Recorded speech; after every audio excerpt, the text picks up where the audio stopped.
tu sun hi program pasai nei hi tu mi akikim zat nai pon ai bon sa vin tu suna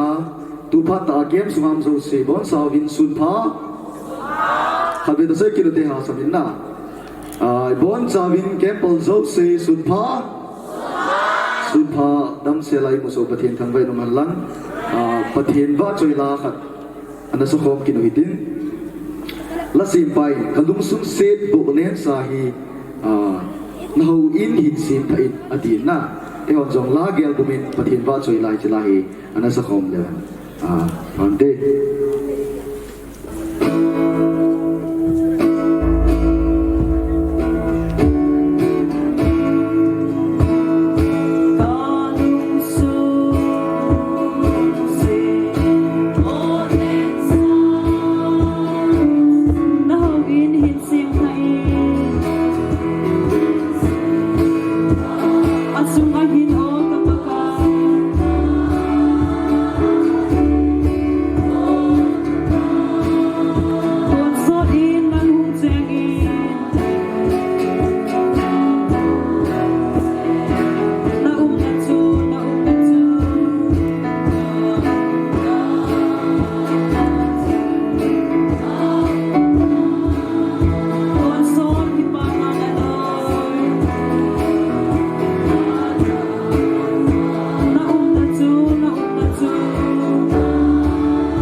mai gun dong zuin tu pa de seminar kil na phat ang tain to ke lon chun par ho aban banan ni chal do hintin par oi pat masangawin tu ni ilawa lam kai lui lam kai masa ai ho khom piu kan ne omin nam ho chu pun nan le ka tin mas penin jam ma hon trio u jam kumang mate ki pa me ko be beauty ki pa men ama hi ho Gambih ajong department tam talam kai ne panga Gambih secretary jam paso tai ri pu piwa ama phat lai ta ama hat nazala ama la to khom pi ho nazala hi Gambih office building jam ni dei pan wa hi ti tu ni lawang la jin ama chunga ki pa thui 7 ama jalin pathine thangwa bin hi achung chu na tu la tu hi chen na dung juin ai ka el hobung aumin ito ki hon chun e ho ECI chandil area dinga jang tu la tu hi head kil chairman hi tu na gam sunga lam kai din ta khan nei la khom pi jebin avelin pathin ka hin thangwa na hi abana pasai pa su sei le ngor chu hin de chatri bo tu ading ma sa hu pu su sei ho kip ai si ho sa pu hin ani na hi pu on hol lung dim chano jangin pi pu ki pa me don to ko ja ju de amani jong he Gambih sung wadinga lam kai masa khari chairman ka head kil lo chairman mas pen amo khang lai upa ki tin abana ICU sapu pasi hi ani na ham chairman de pu pi ho hin pa sota e ho khang masanga Gambih sung ni bai ho ba hi thonin tu ni sun ho khom na jong amani ni la khom pi je ben amani jalin pathi ni thangwa win amani chunga ki pa thui sei ben he he chu tu na dinga adang dang mi pi ma kun na umin tin hi jong la wala nga ko na pun do thaya kan pun su hin tin na ban la ne sei bang win KBC development committee na nga ko nan jong development director tu u kakap lam kainan ati mo hu win ama ho jong pakai manai tin pi ti win kan ti ne ama he pu doctor kakap okay Al-Jadute langa loi ho development committee member ho jang jisu min ne din pibo the development committee member ho ai be KBC tulatua holistic development itiven ama ho changma suina ya ma hin doctor kaka bi development director la hi anu ya ho hi development committee member la hi be jo te jong la phat jong khat ila pi di wa hi KBC gam sunga dinga development pi bol thayuma pi to thayum ti chu tu ni ho Gambih khopia jang mo ni tabang phat lo pi ta phat man tam ta anda la wa gam sung ngai lu na lang karsun the jalo wen development committee ho chunga jong ki pa thu 7 amo jalin pathi ne thangwa ben he tu ni pi jong na tu ni par ho jo se to the ne ri wen pathin ko ma taw na he puja mang mate ECI chandile chairman pun taw nai ni pi ben tin seo tiang la development committee hon pharin la pe dingin pakai min kan ti min he ei ngai lu ka hin naw la ka dang naw ka pa ring jing pathe na lung sit na ki dang ta ka chang win kalen naw le sin hi phat kum la boi na ha sat na tam jong la pakai na gen so to le chom kharwa tu na ku ki baptist convention Gambih number som le ni conference te ho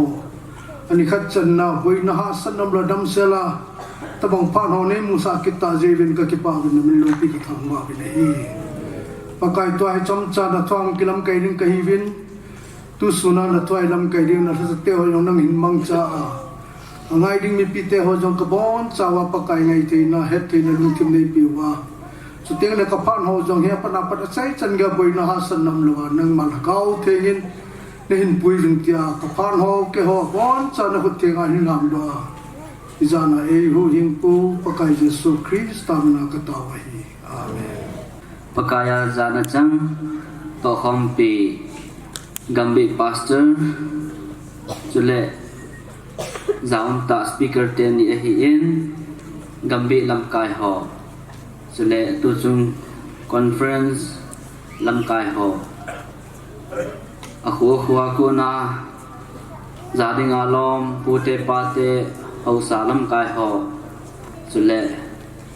nunga gol thang loi le pai nu le pa bon chawin KBC holistic development minin ka ngai lut now che be kan be we tu ni hi nang ho phat lawa chu i hung ki khom o hi in ke ho hung ji a ke ho ima hello ta ai lo le no ho ding an ni ding don ding ima in po jong ka hi po win he jong le convention to gon gel kho na le ngai lut na zala chu na hwan jong phat ma sanga nei ki khop piwa chu le hi ta banga hi lam ta phat te ho jong ni pe ji win lam kai ho hi in mi pi ho hi in bon chau chunga avelin ka ki pa na thu kan phong kin ne he KBC Holistic Development Committee minin ima po pi thei dang kan nei po win hi chi chapati ke jini hi lam kai ho in development binan hing san pi de win ka hin te me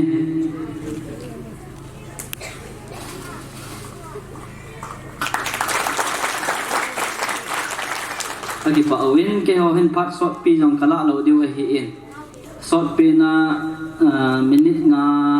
hel bem ho he kan la nom ho hi in ka hung lo na wa pi pin cho hi le to nia hi KBC holistic development in ipi to wam ti hi chilai gam sunga Gambih sunga ho bu mi pi te han jong i het diu dei sa na zala chu ka hung ho hi in agom theilam ta in hin saying ting azolam le ke ho he chi pam nga khu kola office nga khu ka diu hi in a het benom a het chenom yêu wa he jong le ola ikimu tu the we ti jong chu ka hin sei nom hin tin chu le ka hin sei jing lai ka to khom pi te ni in mi pi mu thei dinga le kha neo khat ka hin po chu ni hin hop pi di win ka hin te min ama san ka hin sei nom che le KBC development hin ipi bolwam ti he somlam ta in sei in ting khat na in tu masang khang masalanga in bol ho chu hiti chunum sa taw hitin tu a hi kum khat kum ni masang ai lo la tu din mona hi pi bolwam ti chu hin tin khatna hin blood donation campaign a ke bol zengin he blood donation campaign hi ipija ki bolham ti a hi le manoi le sit mi he mi chi na thip na sang ta apha wang hin koi man thi san hi asim thei po in mi hem thi san hi mi he ma ko na ma kila a hi in thi san man tam dan hi ani nga ka ki sei hi jong le he su ke we thi san ki ti chu mi hem hin na koi ta bang accident ham ai lawa le operation ji ham dam mo bai se na phai sunga hunga thi san ngai cha ho chu hi chi KBC development committee in blood donation campaign ki bola camp ki bola hi chu thi sani mu ho chu blood benga hospital la ki koya hi chu e ho bung mi ho angai cha tun tunam te nga hele hi chu ki busy hi free a man be a ki pi hi chu thi san chu ko na pi ham dia hele ho bung mi ho nunga agul ham volunteer ho ama ho ko na chu hi chi thi san chu ama ho na thi san man tam ta chu free a aman be a hin bi wa hi chu hospital la i koi wa ho bung mi pi ho angai cha um te nga hi chu aman be a e pi o hi chu mi him hin kho hu do na to na khana ila wa pathin na to na akila a hi chu KBC development committee in gel kho na nei ta ki bol ji hi ti yong chu i he divin ka hin dei sa e abani organic farming ki ti jong he tu lai hin na sa ta in training ang ki bolin ai man mun chom ma ko na hung kon en che lo hing ne lo wa ai ma ai hon sunga i kom ta i chu jing ka ne la i dei phat na i ne thei ding dam thei na lo la ai zau lo hal zau lo en che lo hing sim de dan jong he organic farming ti he na sa ta in training a ki bol jing ne he ti jong su i sei do no win ho bu mi pi te ho koi ta bang he ta bang organic farming ayang chu lunglut na nei ai lo wa la het nom i nei wa hi le iki het man wa he chi training ho yong chu i bol thei o he ti yong chu i sei do no mu ne he abanin KBC in Environment Sunday ti imang ji in kumsi in Environment Sunday ay lawal Green Sunday ti imang ji in hichi bija akin mangham ti a hele igam sungu kuvel ven bit na ding sim hoi na ding tui a thieng I do no wa tui a thieng I ho no wa hin theina dam theina ai ne na ding ong ti hi na sata a ki gyal do kha hi in hichi chun kumsi in painting competition essay competition ho jong aki bolin ki paum ta in ning ko min jong hi chi Gambih akone mi phachom pi nong chu ahung zaw bin ji chun no ho lu si chung a jong ki pa thu kan pong ne he tu kum jong le hi ta bang ma chu ki te na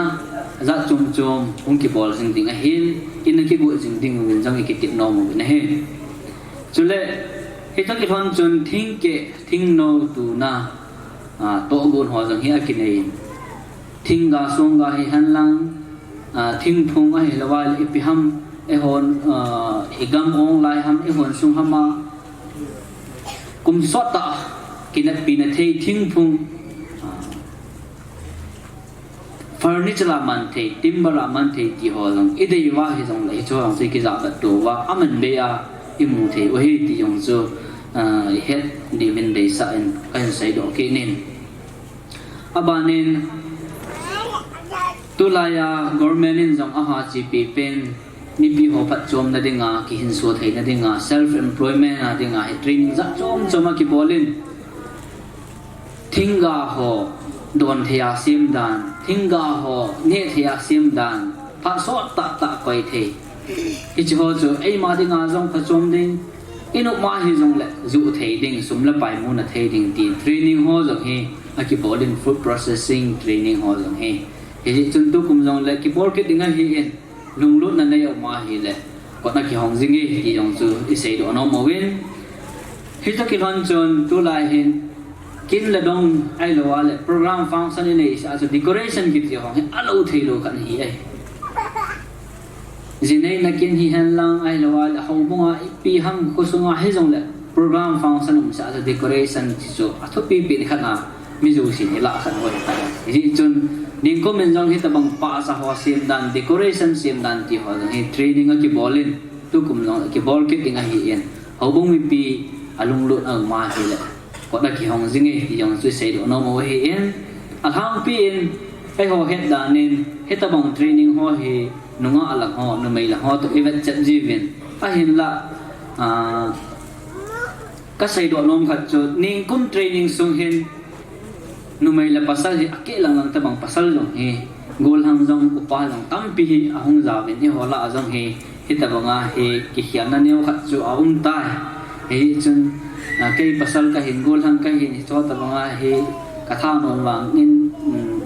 pasal za lo dam numai ngan bi la hidam ti a lung gyal pa wang chu le ha the hi tai numai hi han lang pasal hi jong la khanum chan chu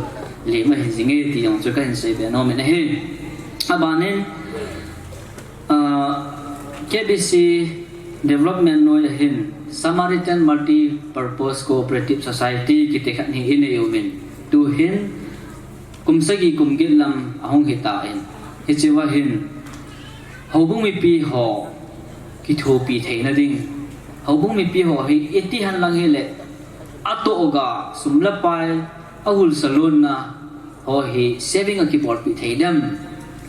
iti le iti bang saving habit hi mi pi in nei the di ram ti hina sata na ki gyal ko jing en ji chun tu jong hin saving account ki hong en hobung mi pi te ho saving account ki ho no me wa hi le a ko na ki hong jing en saving account iti a hi le tam ta jong chi bol the wa hi in a hin la ai ho adinga akilam the na ding in minimum 100 rupees zakat ba dangka zakat si alpat na jong hi saving account ki hon the oi tai ti chu ka hin sei no men hi saving account hi kum khana 12% bank interest rate na ki pe hi chu ai hon khana zakat ham jani ham izo kham za chu ai man saving ikipon nom za chu saving ikipol the oi tai ti chu he no he di min ka hin sei no men ani chu ai ho hi chen na wa gam tam rồi thinh thang hi u men beng lo na beng facility lo na gam atam lo hi win hi chon hobong mi pi ho ding gyal kho na zal hi beng lo na azong hobong mi pi hon beng facility so saving hi han lang loan hi han lang fixed deposit hi jong le e ki koi the di win hi ta bang akilam chu KBC holistic development to gon no ya ho me ti hi tu na isei do nom pe no so hi na he ye chun isei bangu chun saving account is a point to hin loan mo na the jong o min hobung mi pi ho ade di a hobung nga project nei ho howin sa na hi han lang sound hi han lang music hi han lang hobung ti ta lawa hobung sunga department ho in project ini ho long cho e ho KBC ako na cho hinta banga cho funny ki bol the he ti he het du akidai sa in hito ki hon chun saving to let loan is a hello when fixed deposit jong he aki koi fixed deposit na nangin kum khat na ki koi no mam kum ni na ki koi no mam nang ma dai za khat chu bank asama tamin interest aki pay in 1.5% ti chu kum khana 18% interest aki pay e ti jong he isei do no mo win hi chun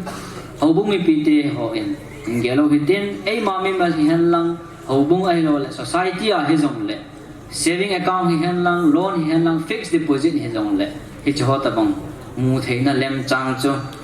bank lo na azong hi ta bang bank facility ho hi mu thei jing wa hi ti chu isei do no mu ne he ibola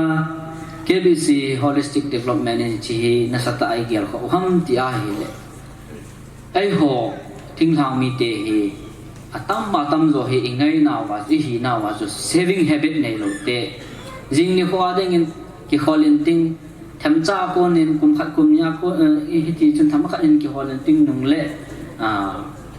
ahung pi hin ting le at chum na ring ti pa hi i ho lung chi ma ha um be se lo tu na i mu chu tu na chu man hi jing hi ta bang hi u wen hi ji chun obung mi pi te ho atam ma tam zo hin hul salonga i na to hi aga ine thi be se ji lo hi hul salonga gan thai ta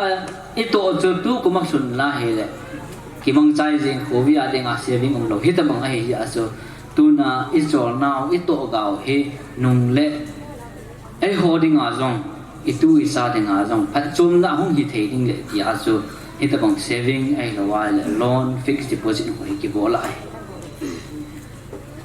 chapang ho le khasim na ding hi han in na lo sa na ding hi han ai lo pi hi jong le hi ta bang lunggel future la ding a mai la ma ding a lunggel ngai to nei um wa hi le ikizama sing the wa hi in tunin jong lekha tham khat hong ki homen tin hi chawa he thang pi khat chu ai ho het thei ding a hong ki sei hin tin hi cha ko na detail het be no mai ma hi le phone number ki pi hen lang office hen lang phai la hi jong le ti pha ne jong le ki ho wa fu chi ni het be thei ding wa hi ti chu sei no mo hi in chu le kola ho office langa kun lam kai ho phal pi na chun chom khat tu ni jong he chom khat he chi pam langa ku ka tu ding wa hi in he chi chun he chi chung chang saving loan ai lo la fixed deposit chung chang hi hen lang thing ke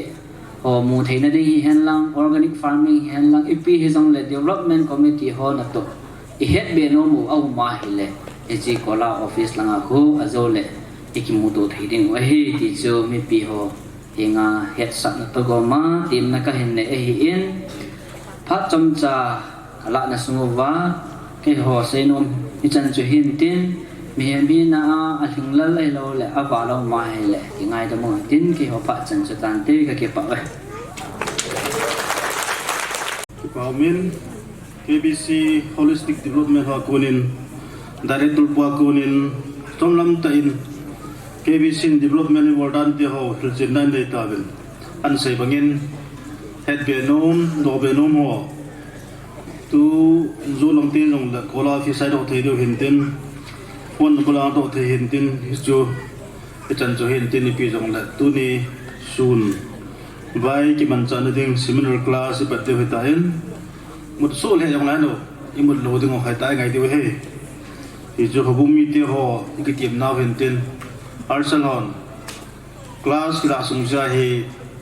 polonga development sung sa ngã đông nông mau tì lô, và để ai lo để kiếm là trong hiện vật tu hiện lăng, tu ke cha pha de man de bin pakai bin kan ti min he tu chung speaker te ni he ni man tam chi I ko do he tu jing ka yen duran Dr. Pur Paulin ama hi no ho an sei dai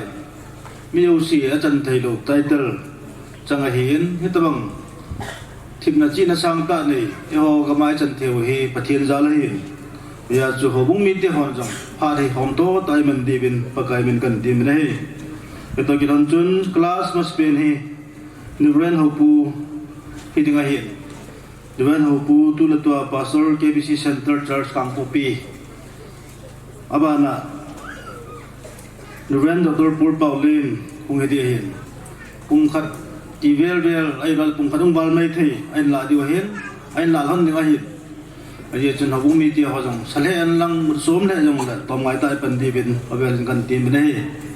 Opun class an cha la chai ting le aka break a hin well ho la khat sa ring ni ku le tum pan ti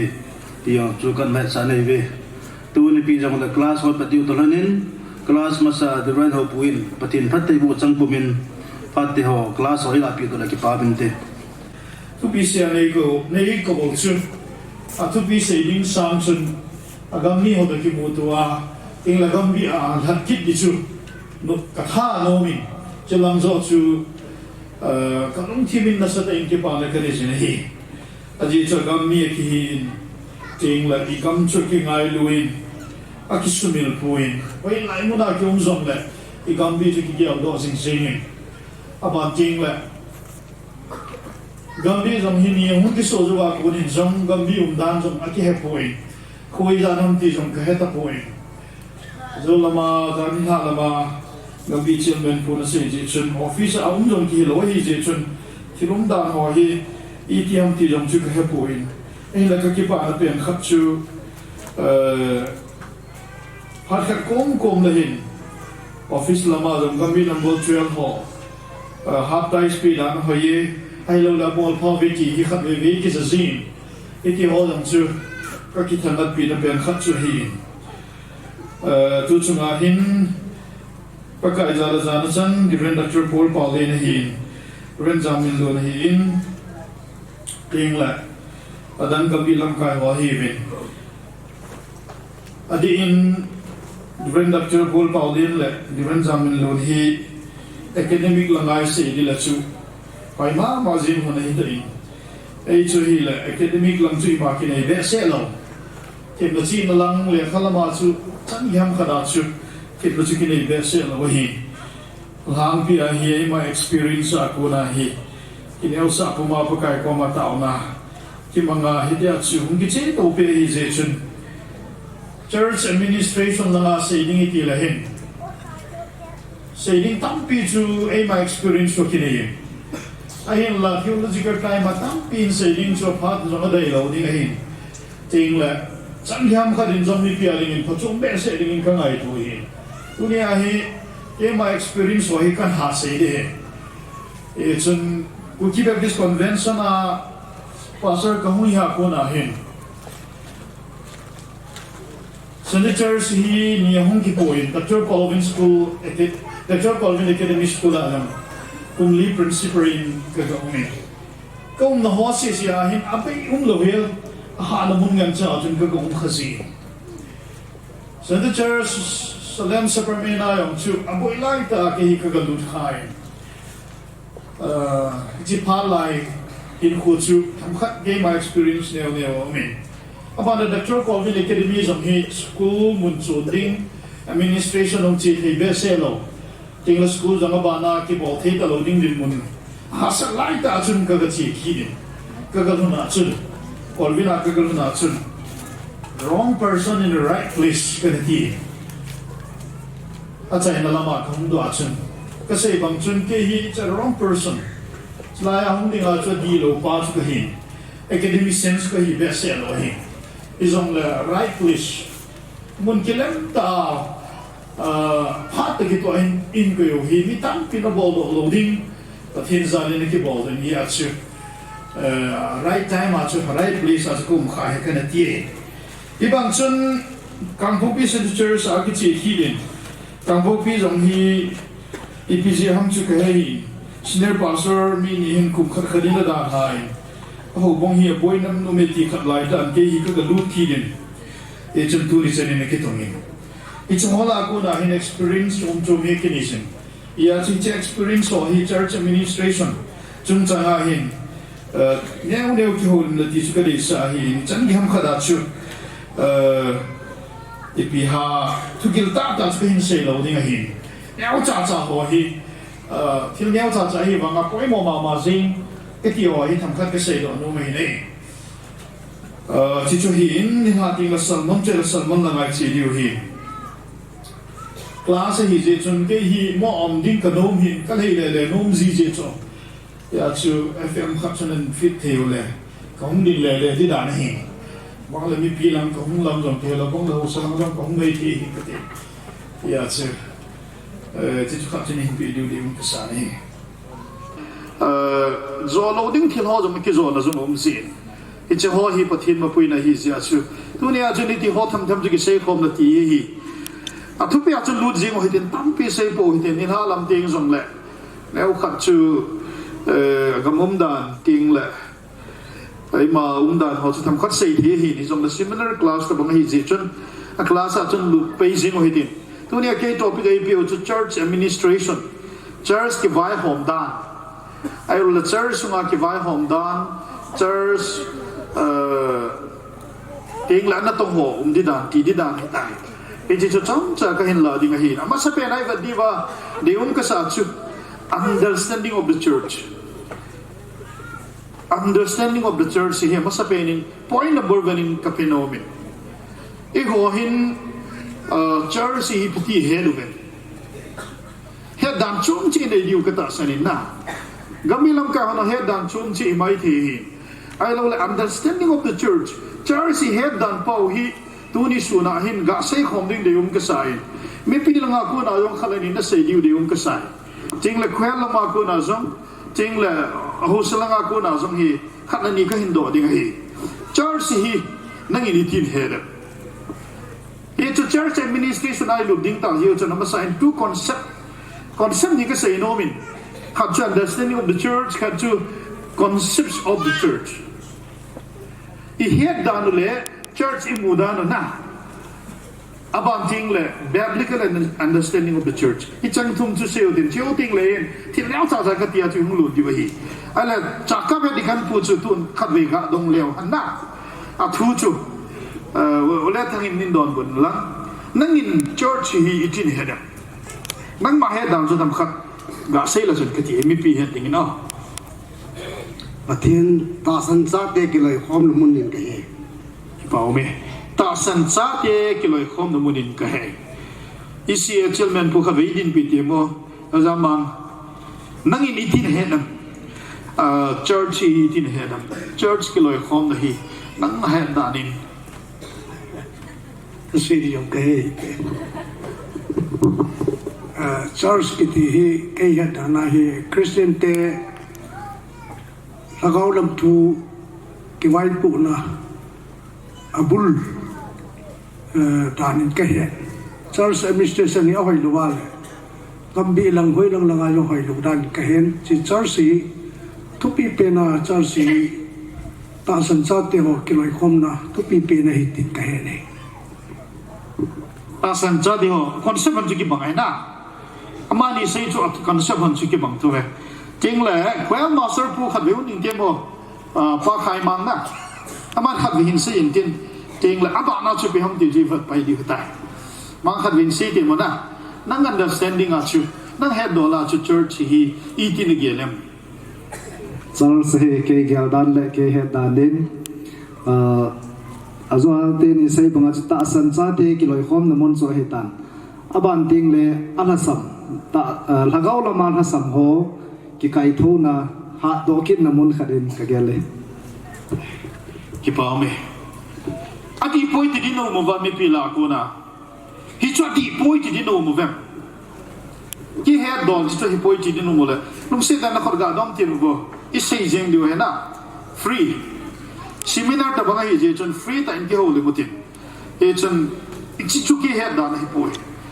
iti te vem ai chu to an se ho chon ta san san cha ti ho kiloi khom na mun ti na hina ain sei ta vin achu te nang ini jin he dam dunia hen ei le ei ki do di kanga ingai cha vina e chun ta san cha ti ho kiloi khom na mun na ta se cha ti ho kiloi khom na mun a ta san thei na mun ting le hi chi church a chu no ho gel danin la ki gel danin mi gel danin tunin ga ngai to len mi be ding chun tunia hi kiloi khom no church ta san cha ti ho kiloi khom na mun hi hi chu ho la hin ta san lo mi za vin tem ta san lo mi za dem za lo cho na atam lo cho ta san ming an chen kiloi khom na hi ji ya che ho first I had depend chu it's a church kiloi khom na hi ta san mi te ho kiloi khom na mun ti su mi lo de na ai la exactly understanding of church aku sa pa ba tu ti ne ki se ji the presence of God ei pa ba si dinga chu pathin na mun na pathin na mun ti cho ta san cha te ho kiloi khom na se helovin pathin na mun pathin chu mun jo se mai nai i jing jong le an hang pia chu pakai pathin ke phun na mun le pathin na mun ti hi e ho kon se hi na e chu mi ti ma no se hi e ya chu hi chi lai mu na chun i bi ngai cha na angai cha chu bi ham ti le ki ta na ngai cha chu na justice ki ta na ngai chan ki lung sin na ngai chan ki ngai dam na ngai chan ki abana ki he pi do na ngai chan chu na pathin na mu na chu ki lung sin nom lowa ki he pi do nom lowa ki ta nom lowa ai ro la lam chum ma chu ki bung khan i bola hi la chun presence of God hitalowa presence of Satan no mai cho is ting cho bung ki boi chi na ya cho go vin ki tia chu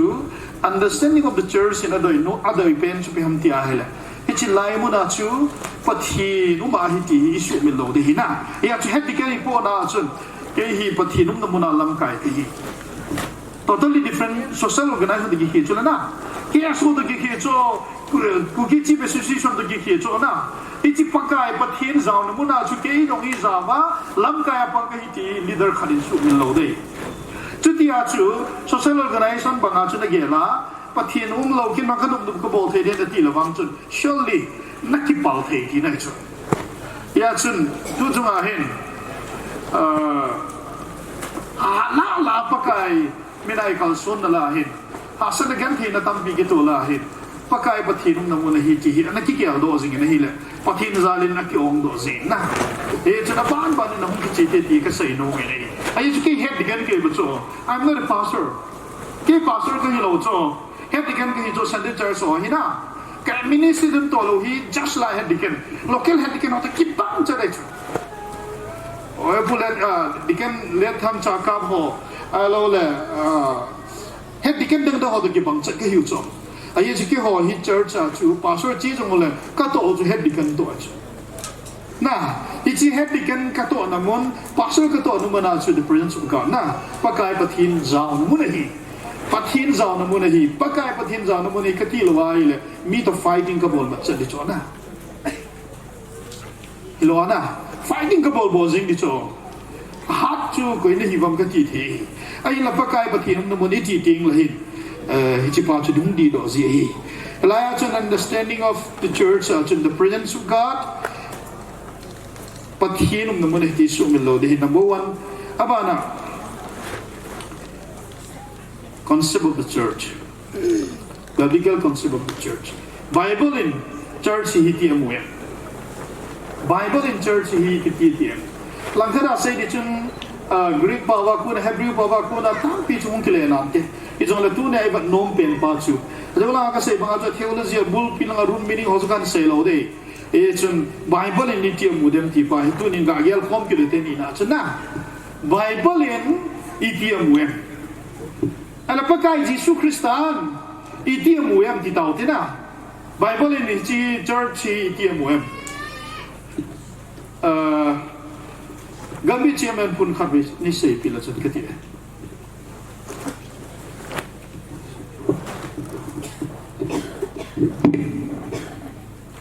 pakai di sini Bible nahi loai le pakai pathina mudan de chu meeting te ki loi khom na hi tia mu lo tham ka ti saya beri pun saya demo saya di ko nu tia la saya thi no ba kwa la saya thi no ba pakai ji su chun gospel John hi han lang ting la Matthew synoptic gospel Matthew thum hola ai mu di chu lo pita Jerusalem lu di he de chu na ala pakai ji su ni pi saya ka in chu pi ti ha ka in chu ta nen ki di ngi hi ti chu na ai le no ho ni pi tiam no hon gu cha mi chom ku na sim ta ve ti chu na ala Bible la no mu chu ta na in amu hi chu ये देखिए ना very simple भी आचु Bible ina mudan chu tau ne in ti hin a hin la no hon gu cha mi chom si bu ve ti chu pakai Jesu Christa le ya le la no han na pen ta chu chu injustice adi lo ki bon na example la chun I pi bo lo ham ti a hi le hi wa bol pen ta chu hi le til da hi lo ho lam ta ho na bo le chu ha di ka no phata hin ngai no a bo le chu pi ham ti a hi le Cilaya tu kilahina gantha dinga hi Jerusalem ho vina hi vapal ho kiang ho an ki po diu chulana an ki po diu hi mi pi hon an po diu ting like Jerusalem gate hi there's two gates the one is beautiful gates another one is chief gates na khatu beautiful gate kot kha hoi bul pi giti khatu kiang ho hong bul pi giti chona ai na chu gam hata ta ku na gam the ta an po diu hi chi God people Jerusalem God people achu huvin hinailo Jerusalem huvin hilo na Jerusalem who people geda chu ma hon hi chi mi hon ki le na dinga gan cha an ki po chu lai mun achu som nga la chu olam kai hon na hi chi ma som nga la chu ahu wa Jerusalem huvin hi zantao chidang nam dang te na numai ho na idol Israel te na ba na mun pi cho na thumin ga khan te ai la kai hang ki bo na mun choi lai ham ti le chidang nam ho le zanta ho na cho na chidang nam dang zanta ho na cho numai chapang ho ki no na mun hi wa chu kai hang si bo cho na kai hang ga si bo wa pa ho chu zu bi cho i chi bo pa to ya ko na ham ti le mi pi ho be nan ki po ho chu Jerusalem ge da lau ba i chi ba kai hanga chu zu cho ai la ma on som nga chu chu ila chi za la zu hem zakhana zu chu ye thi wa na zakhana zu chu ai la chun mi hon ki lai na dinga kam la tan ki po chu man the lo diu hilaya market dikan ho na bol na chuna dikan ho i dil ho lam ka na bol mu na chu ki chu diu chiu ding la ki hai na chu man diu ti nai chu agan cha chu ama pan ki pu ve ve chu I jong le gera chu som nga min la pi ding an ki pu lu ding ko vin su nga kai ham mu na chu zakhara ki le cho ding ti nai chu atu ne kil hai na kan than dring a khat nan ki pu na ding chu thing lo ni nan ki pu ti nai chu na am dan chu ka ti som nga ai chu ala nga man hung kal di ji a chu ti chu ai chu na ya chu kil hai na ding a chi Jerusalem ho vin su nga kai hanga bol mu na chu ma pa le 50% tu nga da chu ai la 50% chu ko ne ham ti le ho lam kai ho de ti nai chu am ho chu na Israel ho lam kai ho hi chi a bol pau chu pa kai ji su na sa nong dai chu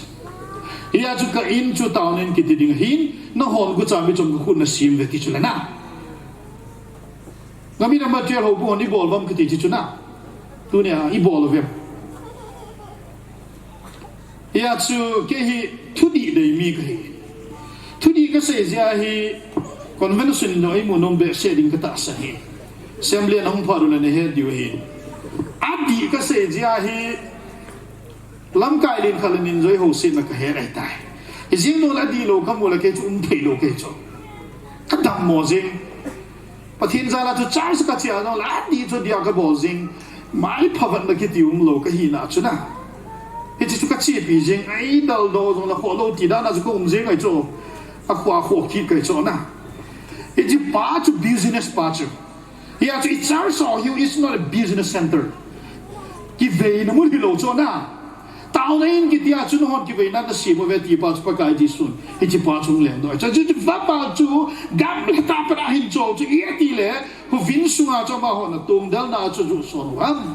thì chỉ bao chú bắt thi lên là đây là vậy itu tu Charles Ministries nung fail pan na di kan hon email chi điều rồi chỉ lại tu Charles cái vai hom nung fail pan này chỗ nào Salem Supermana cái chia chun gi phải biểu trọng gi này behavior di kan ahi declaration khat ka bol so di kan boda hi mun khara chu cái chi là gift tam ta gì Supermana te jo gift tam ta bol ve ti khat chu concept cho thu da này ala ka chia hin min gi vai pe la ka phelo cho ke hi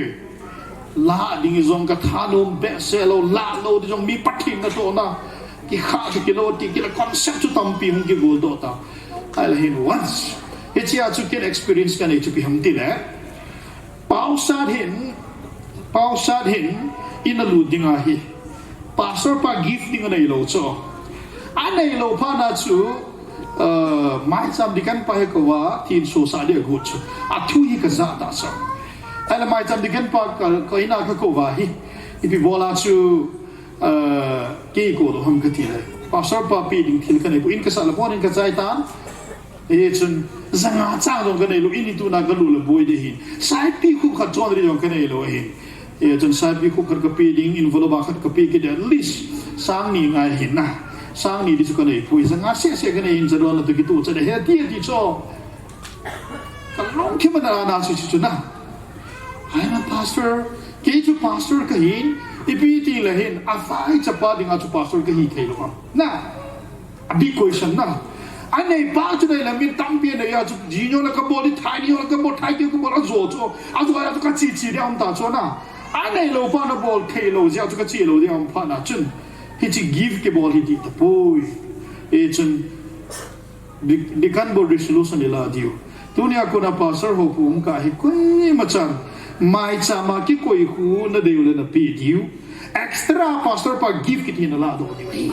chứ đi lâu này cái bạn nào e ho hi ki ba thi ta lo di we na a thil pe cho tu pi hi pon a ting la ka de mo do zo hi pon pa thi na to na he na bo lo hi na yong ka na i jing jong le equality a bon cha ki ba thi na ri wa chu chi bo te ngai tai resolution kan la cho e chia ko na chi gi fo chu la ta la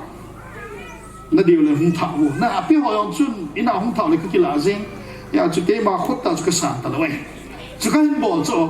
cái anh bảo là họ muốn bị họ cho kịp ba đó là chú dùng lâu chứ nào kịp bao cho ấy số tu thì chân kia số mình lâu ấy ít là bằng cho experience cái này nè ít chứ hi gì à chú hết đi căn ham ai lâu là ham khát chân à hậu à vài trả vật dình riêng à mà tuần nó đi ngồi là vấp ba dụ thế tập bằng ấy chứ nào thì lỏng nè à là Gambih number 12 hi give ha hi về cái chuyện nông poi cái tyle cái chú chỉ là Pharisees họ na business mo nó các bạn đi cho that's kind of business. It's a bang business or apa boy ke hi. Church I mean it's if fail ke pan nai cho. Ala pastor kim khat chun til pe chum jia chu ho bung khat che nom Gambih che nom ai lo le church pastor dong chun pastor ke pan lo het di ke pan lo ke sang ti ham khat chu thanom ki ho concept pa ti la do di we na e chun hi chi concept pa ti la do di misong siya dinga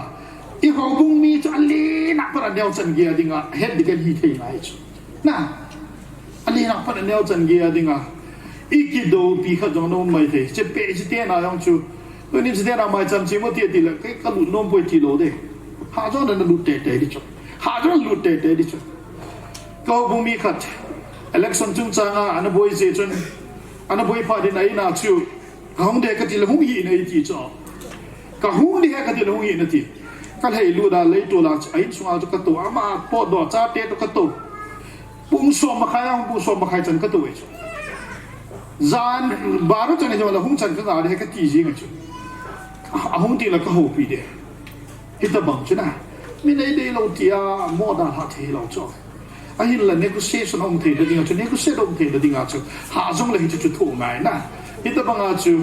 concept pa chu nei nga ya hi nei ya chu tang na in lam kai hi zia chu อันลีนั่นเนี่ยว่าสร้างมาจูบอนจ้ะเอกอทิ้งมันปีไงอ่ะบิสเนสลุงที่มันไงตัวเราดิน่ะสมละปายองkitaไงเฮจิจูbiblical council of the church ไอ้ตั้มปีปีองจอเลยจอมละมาคันใส่ดิไงabout the approach of the peoples, approach of the church member. Church member he approach ball team ngai na. Hedi kan is ya chu lo na ho pe na khut ke twa thing ke na chang pe da hi. Ai lo le na na to khut the tu la mi kan hung di cho hedi kan ba ko ma chu. Hedi kan pu in sum boi na ka kan sei nom kan ai ti a hi le. Kung ai te te ngai. Hey ko he kun la se o te mi la se di cho. Approach ball dan pa na.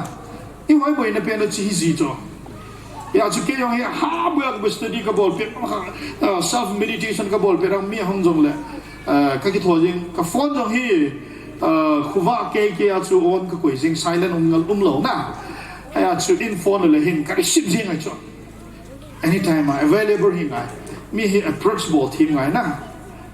要去ตัวนี้วาง个不会别些个ที่ก็เสียเบสเสียเลยหินตามส่วนน่ะไอ้ละก็จีโดดิ้งเลยวันสตาร์ก็เสียก็จีโดดิ้งก็ที่หินอยากจะมีพิโซสินเอ้ก็ว่าก็จีที่นั่นดิ้งอาจจะเกลี่ยกินผ่านก็กี่สิน่ะไอ้จะ approach มีพิหอจะ approach บอลทีมไงอ่ะบางดิ้งเลยto approach the people the church member ก็ที่นั่นก็คุยแบบนุ่งจะไปทำที่อะไรแหละทุยปวดดิ้งเลยไงตาพูดไงโจเฮ้ยดิกันกิมขัดสงดินด้วยให้ละไงมัวตาทุกพุ่งจมูกไม่สวเห็นหรือเปล่านะไงมัวตาทุกพุ่งจมูกมายิ่งเราได้ลงทีมในตาบัดนั้นลงทีมในตาทุกพุ่งอายิ่งเราเป็นป้าจงหิงไงลูกในตาอาจงจังทุเสพไงอ่ะฮิตาซาหิงอะไรกินเจจนนะฮิตรีบอลฮิลาให้ละบอยจิงเทจจนตัวนี้จะน่าเกลียดเห็นนะจงฮิประเทศจารินภาษาเราพูดเจอส์มีละทุ่มหุ่นกี่ปตายนะบุยที่กิจขลุ่ประเทศมีน่าจะเสียนะจน approach มีกับบอลด้านเฮ first approach กันบอลด้านเฮที่อาจจะ I'm available for you แค่หินงาดิ่งอาจริงก็ anytime you can call me counselor จงก็ฮิโลพิจูฮิจิงจงเราได้ counseling ก็ที่ไปได้จะนี่วันหัว problem sharing หัวจะกิน open กับปีจิงจงบุยโน้นเลยหุ่นเสียจริงดีนะเนี่ยจ้าบุยนั่นดูสิคิดจนรีจอคำขมาจูอามาหัวจูบุยปีดิ้งที่จูเห็นนะบางทีเลย people approach ที่มันไงนะอีบุยไล่ตาขนาดไอ้เราเลยดูไอ้เมล่าปากขัดตัวก็เกี่ยวจูดูตาเกี่ยวไล่ตาจูจ้าสิมาละจริงกับทีมกิดิมเสร็จจูอาบุบะทีมจงคิวไม่จ้าสเมมเบอร์นะเห็นหรือเปล่าที่จ้าสเมมเบอร์ละจ้าบุบะทีมไม่จูมอลทีมจงไม่จูมอลทีมโน้ตจงดิ่งอินเบดจูปักตาอินเบดิ้งSebagai seno kena meda. Kei minister le pang da gadin khom chona. Khung ayo. Am dang su kati.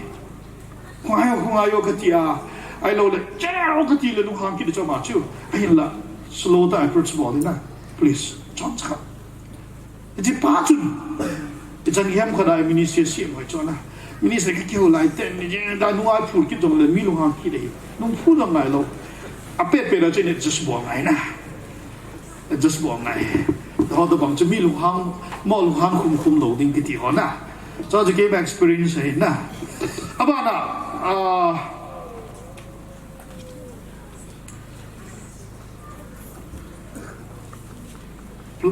understanding of each and every individuals of the church member หอฮีอามาฮีนะเฮ็ดปีโซเกดีอามาฮีนะเฮ็ดปีโซเกดีตุนเดียกันนั้นไอ้ผู้คุบเล่ทินอาซาดาเป็นชูคุบเล่มิเนลปาคิดอาซาดาเป็นเดชน่ะเห็นหรือเปล่ามิเนลปาคิดอาซาดาเป็นเดชอาซาดาเป็นชูเปียนตียองฮีเฮดโดนไงฮิจิอาชูนั่นตัวคอมพิวต์นะโหโลเฮลิจีเนชูน่ะไอ้ชูกินกะจีปีชูตุนเนี่ยจะไหนดิกันตั้งเปียกิโลพาตัวAkina pi ho jong KBC ai hin to ko bi akina pi lo chu der sing ka hi wa nga chu ka ti kalung cho kwa ko hin ai hin la mi ka ki mo na pi lo ai ya chu understanding ama hi na pa chu ko hold ma san nga first a chu ma hi na chu ko hold do chu chi pa hi ti nam ti ka hold do ama hin na dung zu ya chu kan hi na hi le ki zo the chu na ya cho mi ya ma pian pian yo mi ho lo ngai cho angol lang khara sei dia cho ke jong hi gang mala khong ol cho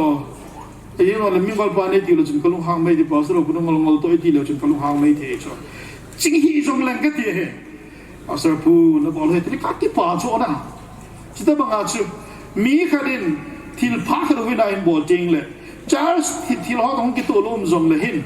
mỹ là nó sổ săn lệ chú Charles hết đi căn pa chun ama hin hết đi căn pa đi tin số ta hồ đang luôn mấy thì cái châu mấy thì na cái cam bồ mấy thì hin là nó ác bộ mà nó cái gì lệ phá ý mà chả bùi nó đồ soft cái bồ thì cha Superman à chun cái lù đó chun nó cái bùi ta xem liang chỉ là thế đồ đinh nó không thang cha băng là cái hi hin là các bộ chụp hình kia lẽ đi căn hộ hi ít chân individuals na ama chẳng chỉ ai các hộ lim picha các chị đi căn khát chụp approach các bộ la đi căn khát chụp approach các bộ la khát chụp bang ban approach các bộ la tiếng lẽ họ vinh họ bung xuống át thế này hi chỉ hiệp thế này bên này thì họ có mong cho các chị cho mấy mò bên ba có mong các chị à họ khát sum cho mystery các bộ cho I educate understanding relation build các bộ cho each and every individual na ama changcha relation building ka hin bol le atam lo jin ama ho hin ka hin het cho azada pe no jong ka het ta akipa na pe no jong ka het ta ichi a chu administration chu ka hin tol pan cho in tol le chun abe abe cho ki kang cha ki zo we ho bung le ne hi ja chu ha se di lo pi cho ho bung ne ba jong ha be ki bung bang ai cho anh neo hồi ông cho ha sao tao tao mày cho anh đi đã neo hồi đi sẽ đi bồi nó tâm pi em thì là bông pi ông có chỉ một hiên mấy thiếu cho na hết đi cái bao con lô sao mấy thiếu cho anh đi nào sai vào nào chú ông nào chú cái gì hết na ông bông neo hồi ông cho ha sai cho ông bông neo hồi là ông chú biết thong thao vạ gì cho bông anh kinh rằng là lâu lắm rồi đồng miêu mấy cho cái đó na bông anh lâu lắm rồi nói ông chú ít chỉ bài ông khu giảm san ông có bông anh lâu lắm rồi này vạ đi mà mấy điều chỉ đi pa không cái gì đó thì là mi lung hàng đi chỗ na cái đó na cái sao na chú ngay khám ta nó quy định ở cái tiếng lẽ của mà ama mông có mà cho nó chỉ định chỉ nó bảo vang chú mấy cái gì na ta chú cám chạy phải chú bảo là quy mà mà lum lục chỗ na không cái gì riêng chỗ cái đó na discipline họ giống như Charles discipline giống như isu melody cho Charles discipline aja kau họ giống như về đó aja kau hi thiện mau mua định chuyện hello bicho Charles xin nói chú ông cái xem thà nó định trong khát mi to cái khăn cang số nó bảo ông cái xem thà thế để đi thui cho yo anh Charles discipline họ ông có mi mong đó này cái concept này là đi lâu đấy để cho nó bảo chúng lệ lụt cái thế là định làm PC này bộ na ya chu punishment ai gel lo diu chu chu punishment lo chu hobu hanam punishment ai gel lo diu chu discipline po ting le gisem tha ki thina ding na chu church discipline ya chu each and every individual sa hi principle thi mangai na happy ngai understanding nei pi ngai te ka na chu pastor kha hi hovina hong din lo nan pastor cái gì hi ho pastor KBC chung cho ami bang kan sei lo di cho bởi na ông nên đó na ya zipper ki hong dan cho ki a jong hi phanam ka ga ki bele a zipper la ki wani ai la chok dal pam gam kha cho ko ma chen la pastor pu zipper ti le pha cho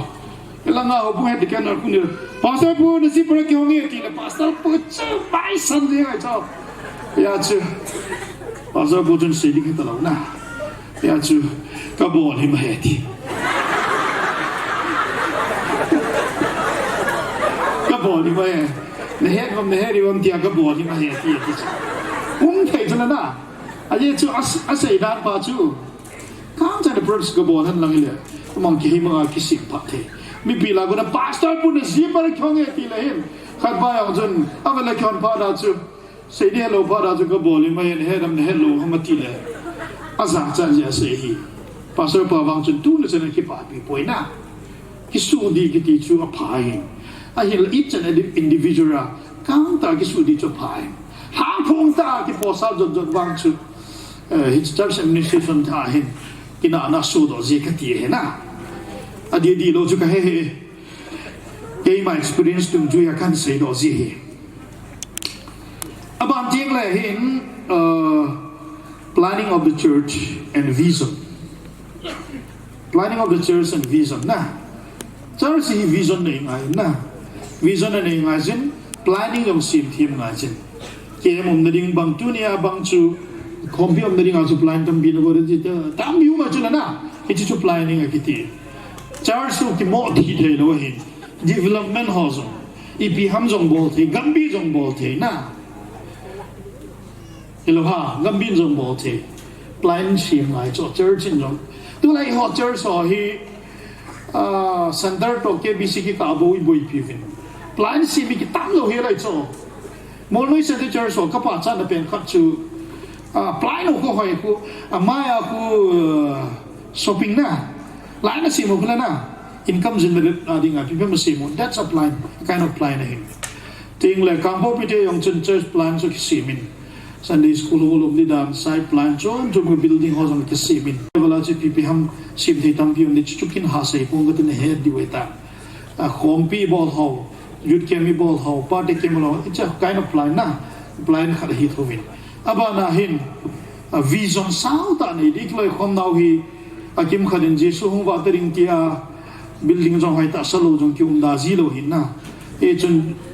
pakai jesu ta hung dik hello hi ja chu. Ta san na jong vision sao ta nei ngai itil go na vision sao ta ta nei ngai chu vision and plan church planning and vision ho he hoi tan ven chun tam pi de financial transparency ibigi sei na ha sumlap pai chunga hi kita nei ta mi pi ho ne het thei ding au de he cho obolam ka ho hi audit ki bol hati lo charge mai chuna in convention ayong kapun at penny financial transparency hasamzi ka sa na tingla mo si sailang Gambih khat tutun ki ho Gambih achun kami number 5 achun audit hong ina ila statement lo observation lo tingla til tampi hi transparency hong ba ji achu kadin do tu ni chana hi absu ha no morin kala ni umai so at individual as approach to bola ka sei chana dai ai la ka sei nom ju pi ham tile transparency le finance om lo wa ile sum le pa hi adik ta ho bu ngai ki man the lo le ade lam pe na ho bu hi ki thi cho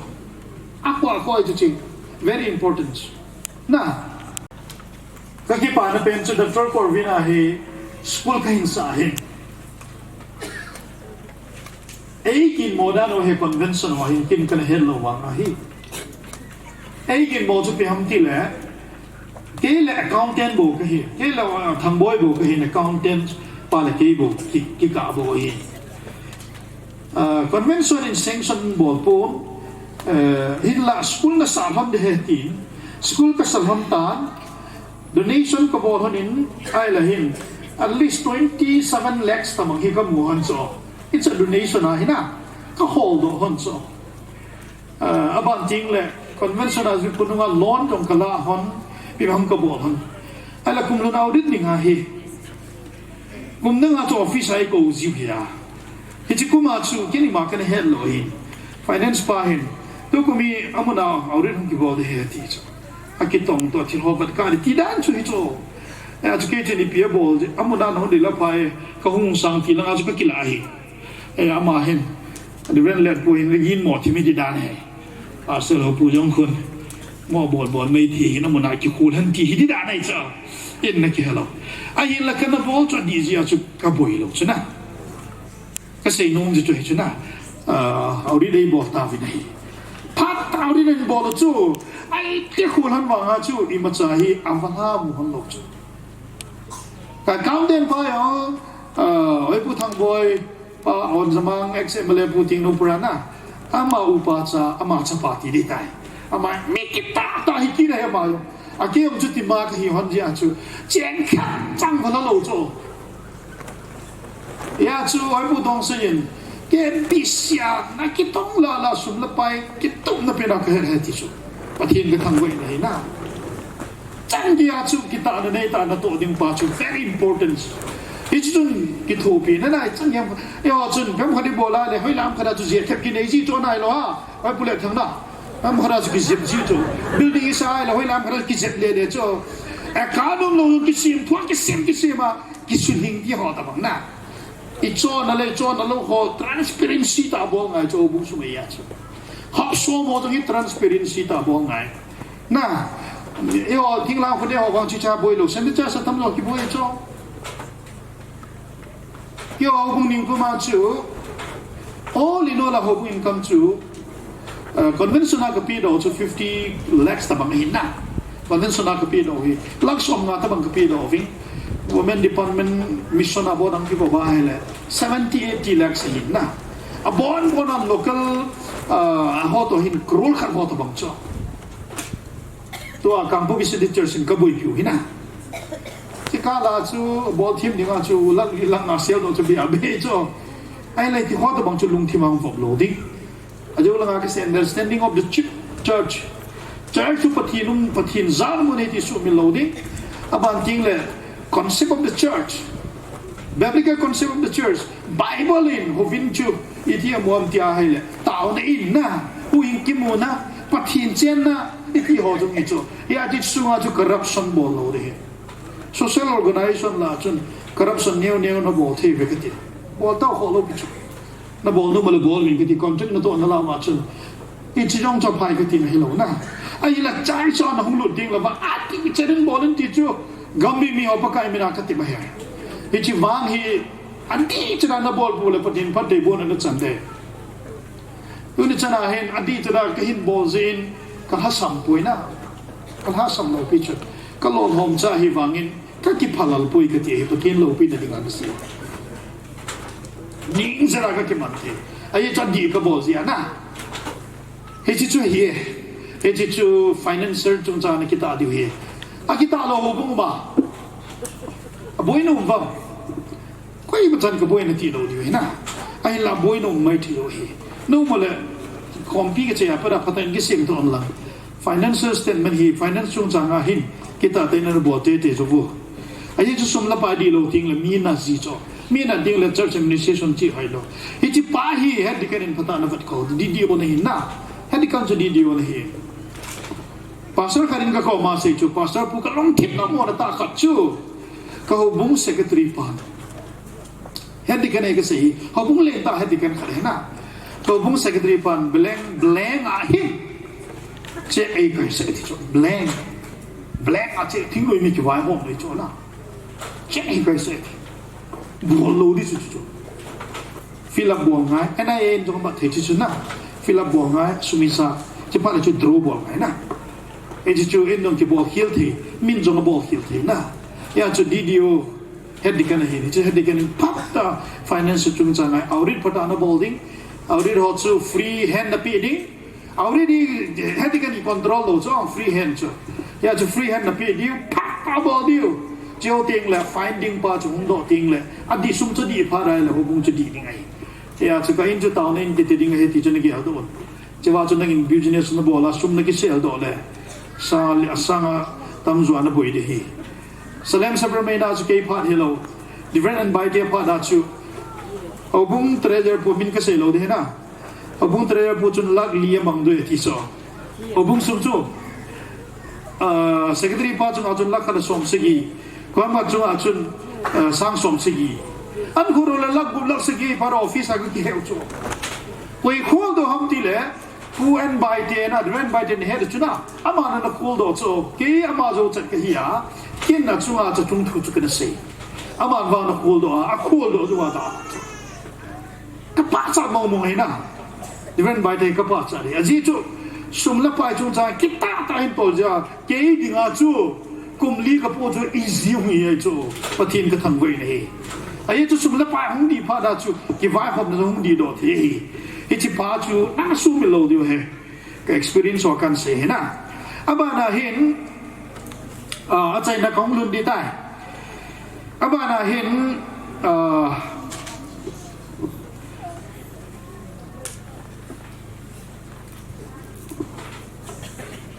leadership ba hin lu do tian na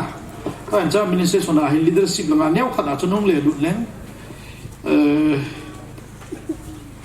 ke ma hin huwa ke experience pa hi tao na wang hi important he ti na leader khat dinga pastor khat dinga tao na hi important se tong jan ma sadinga tia pathin thing pung pu hole mi pi ho chu ule thang he na ngam ne he na tong jan da tiam tong som ni tiam tong zani tiam tong zani ti chu na tong zani ma sa di wa ti chu tong zani ma sa di wa ti chu ai pule thing he dikan hi he dikan pa mi pi sa kha be phan chak ding ti lai chu ama ju don ko me kilo mong na he dikan bu ju kham ki de tu na lo vin ke hom lo de ki thi lo chu na kilo ong na ulang he dikan bu ju don na vin ai si te hom lo kai lo de na ti kha mo na kha sui na ti kha da na ti ta bo chu la le ke se chu angai lo ham ke Hadi kan ban ju don win kai ko me ti kham ka til hi tia bo o sa pu au pa jom la ke dong chi la uma kham ala pu sei mang lang no mo ho sa puin tang nom te ka boy ta win ka kai ta pu hadi kan pu ju ko me ti mo lo chu la na hadi kan do chu phat ta vat di ki tu ta sele bo mai na ya chu ju hello am dang chu ka ti dai tam chu pi chu la na mi pi da ho chu ti lo chu hedi kan pa chu na ya chu hedi kan pa chu khatta extra mi pi ho ma sanga chon phan la mi jong le ma jo sha khat be chu advance hi lo le bo ye chu lo na advance hi te advance party hi te hi chu isu mi lo de aban ting le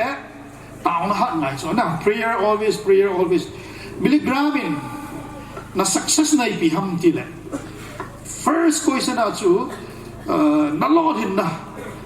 hin kwa na lo hin na ipi ham ti ado wa ile number 1 pi ti ham prayer di chula na ala ni vai na do kit wa chu number 2 na ipi ham ti le pi ti om prayer di ki chula na ala thum vai na chu ipi ham na lo hin na thu ko ti ki le a thum vai na yo chi prayer di ki chu tunin ke yong minay dong le ministry ana lo hin na pen bi ham de praiser he ti ti chu ata hi poi taw na chu ti khan sei do nge Dr. Parvin ko ma hin pathin lo bi na di he na school mun hi chon ding ki ti ta to Dr. Parvin na ko chon ding ki ti la hi ho bu ho ko ma ki thum ba nom lo chu he de kan bu de chu kapeta le chi chu ke hi bulldozer hi hung de hi bulldozer te ai pon thing ni sei kha pon thang Gambih kulanga to in pastor pa hi ake ju koi manong bulldozer le ti khalo ama pi chu ka chia mori ha ko ma to hi KBC bulldozer de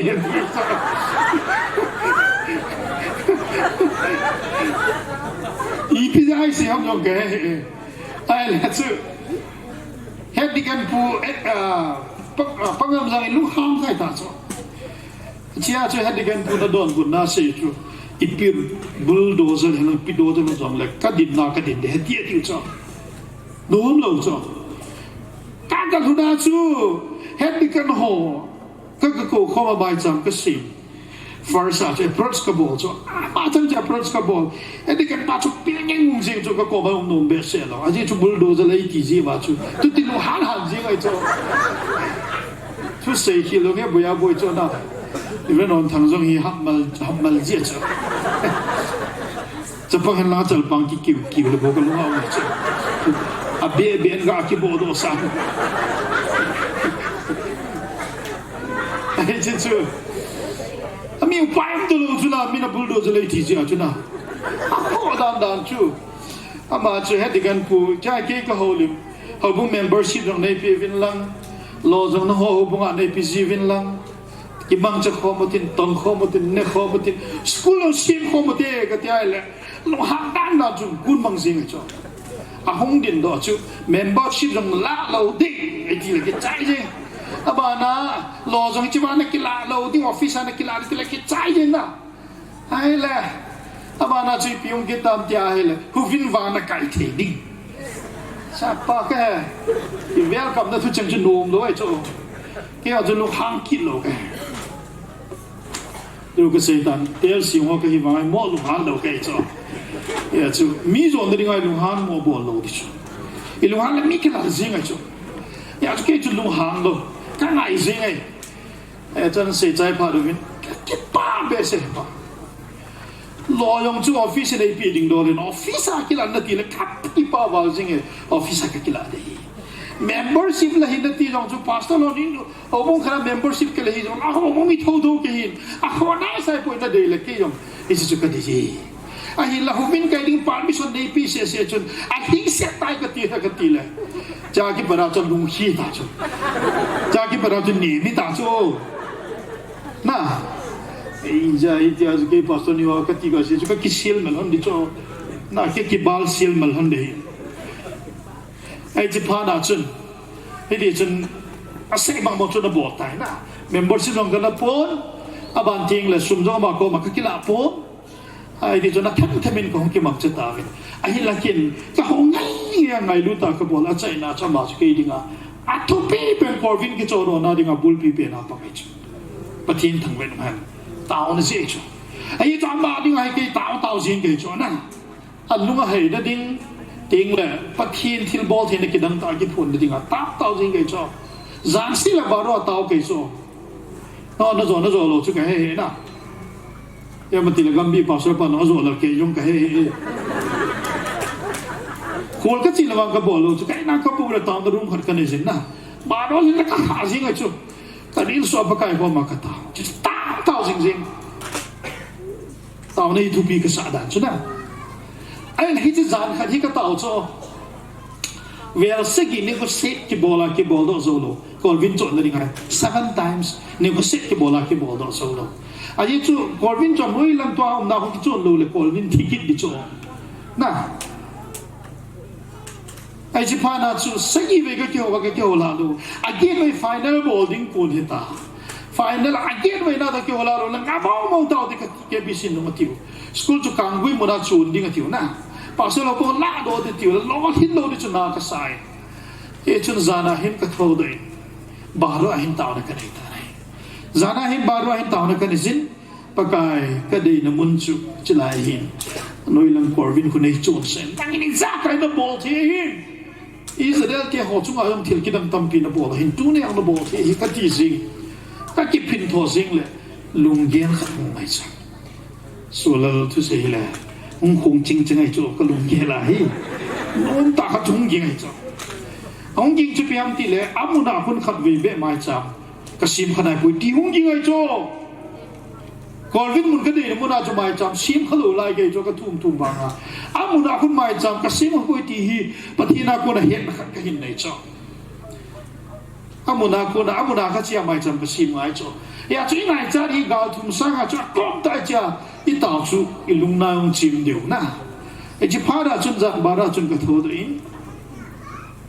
ก็สิก็จะกระดาษหายก็คิดโทษตัวเองก็สิกอร์วินตัวเจ็บบังคุณน่าจะเลยไม่เห็นดีกว่าเห็นเฮลายหุ่นขัดวีกตาฟิอเกตบุลาขัดวีกตาฟิก็เจสุนักกินตัวนั้นขัดวีกตาฟิก็เจสุกินน้อยลังลาสาคนน่ะฟิสิกอลสมงาโจน่ะลาสาคนขัดวีกตาฟิก็ห้องกิเลนก่อนอาจจะดูดีตาน้ำมันดีกว่าทีเลยก็หัวเจนจีจนสุมาฮินดีแบบที่เจอสมจีจนกิลุนเทปวนจนเวลทุ่มก็ตาวจนเขากิเลนน้องตัวเองก็เห็นว่าตามังหัดกันไอ้จ้ะประเทศโลกพินดีงาเกษตรกำมังเห็นนะวิจารณ์ให้ป่วยกำมังเห็นนะกำมังตะบังก็ตาบังเห็นมีขัดเตะสบู่ขัดหงเห็นอินฟลอปขนาดเจ๋อจ้ะนั่นทุ่มจุกปีที่โซอินฟลอปขนาดเจ๋อที่นั่นทุ่มจุกปีที่ปีลงกันป่วยมังเห็นเจ๋อจ้ะนั่นทุ่มจุกปีที่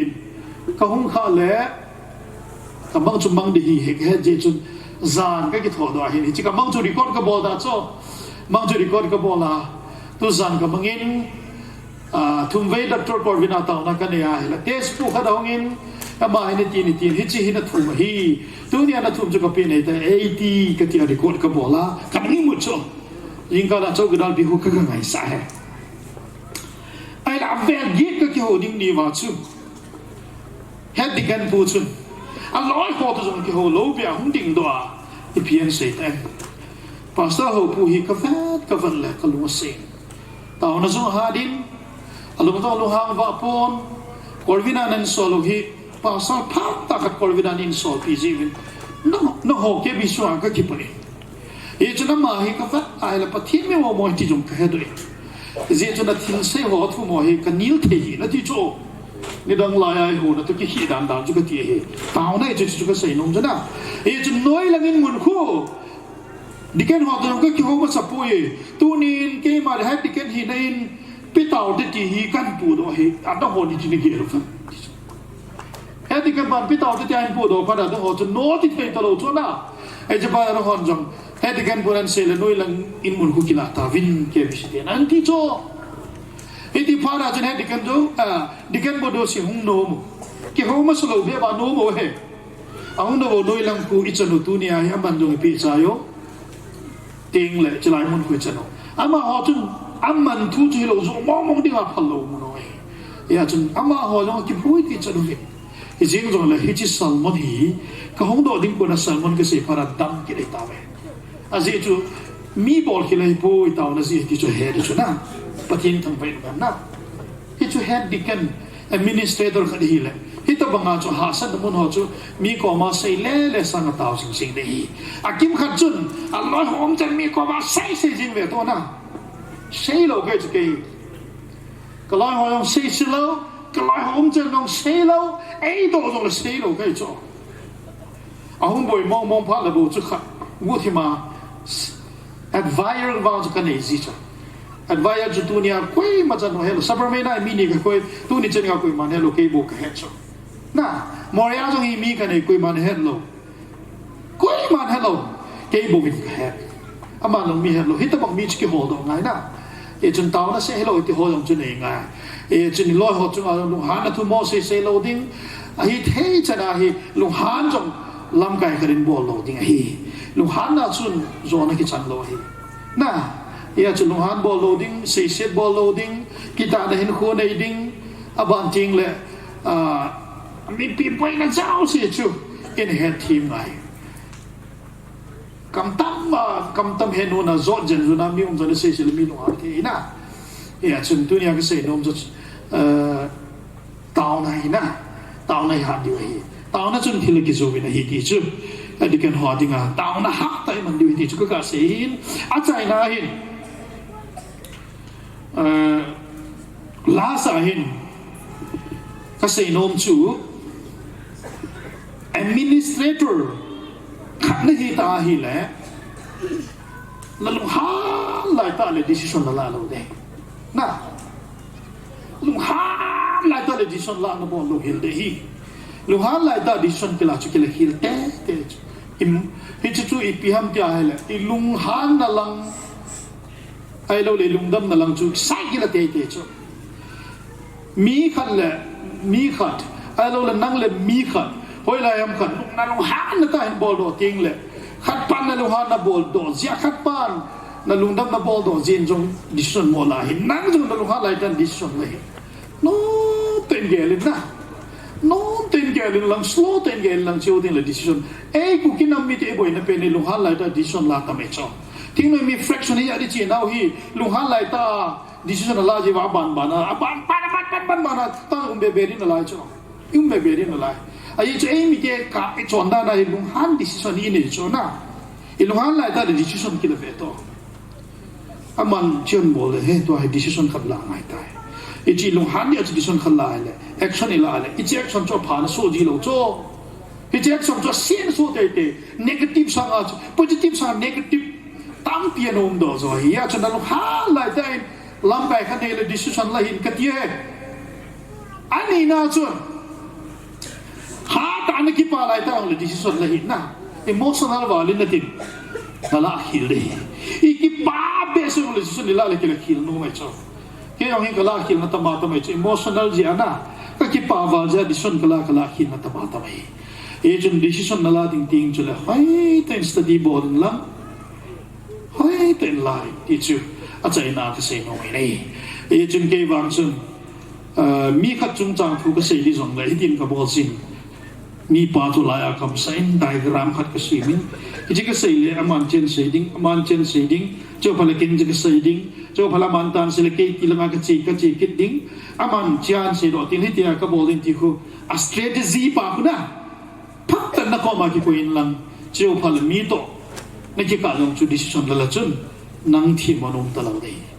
ya chu decision la very important no ha la ta la lo ding ki pa wala la lo ding ching thi ta decision la dei ti chu church administrator khat hi na chu kain ti bin tin kan se so jat tam ya chun koi ta bang atong nom tang ta nom la khala nin dong lang na head be no mo la ke pha chui cha hi tan te adong no mo lo la kai nga di tai e pi ha do be nom do mo ba ai chu theological time ang ka chi pon experience a ka chi ji chun na kini chi boi na khat ka ne ti nom wa hela chila chu ka head be no me ti nom la dong lang to la ka cha na kai sim di tai Umam, ke chun la dong din him ka ti lo na agi chi hi la wang chu kharin tin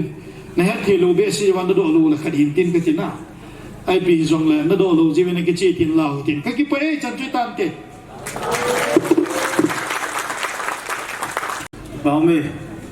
Baumin Duran Hokwa Kunin Church Administration ti agom lam ta ithil jalowin nama chunga ki pa thu se ne he ito na so tain la kwero lam kai nan khom pi la pi chu saute dingu te sa cha cha la ren da tur pur paulin class ni na chui la pi pe ngalo le ki pa ben te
mấy quan chân đầu tiên tuần đầu tiên một class là từ ba bên dunia kan saying hi baptiste taksan tuai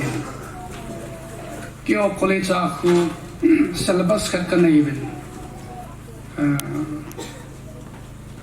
baptiste theology la politics te khat kana even echu ko ken ka hela even semester khat chu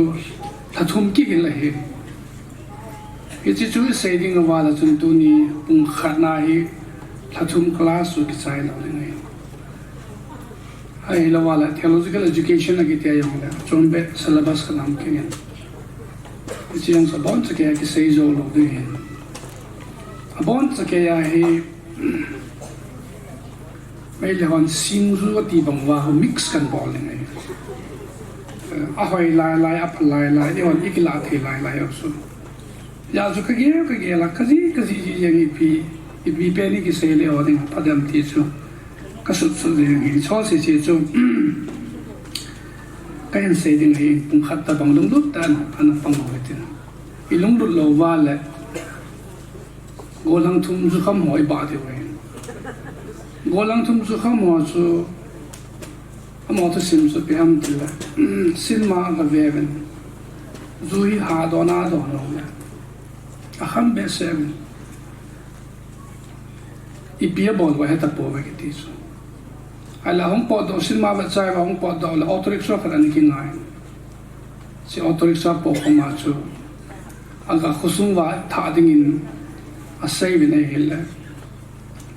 eti autoriksha tol pa in cho loi wa ju kham mo mo nge ti he ja chu tau se atau sa ja wa ga ri auto start bo res ku sang ta pi ai wang atu gari chal lo ai so chal lo chang ka pi pai a kham I thung ta we ama sa pen pa chang kum lai sum so pi za tam te ya sum so pi na chi tai ani pa chang kum la ke thank you na chi tai at thum chana pa chang in autric tol pa angai phlap ta bet in the bang if people are not able to now to talk a hard one, they say a spiritual can control body. I did the wrong thing at the winter. Kaka then 2 is that the same. I job on so out to Taiwan Lay or Taiki Sagi at the winter.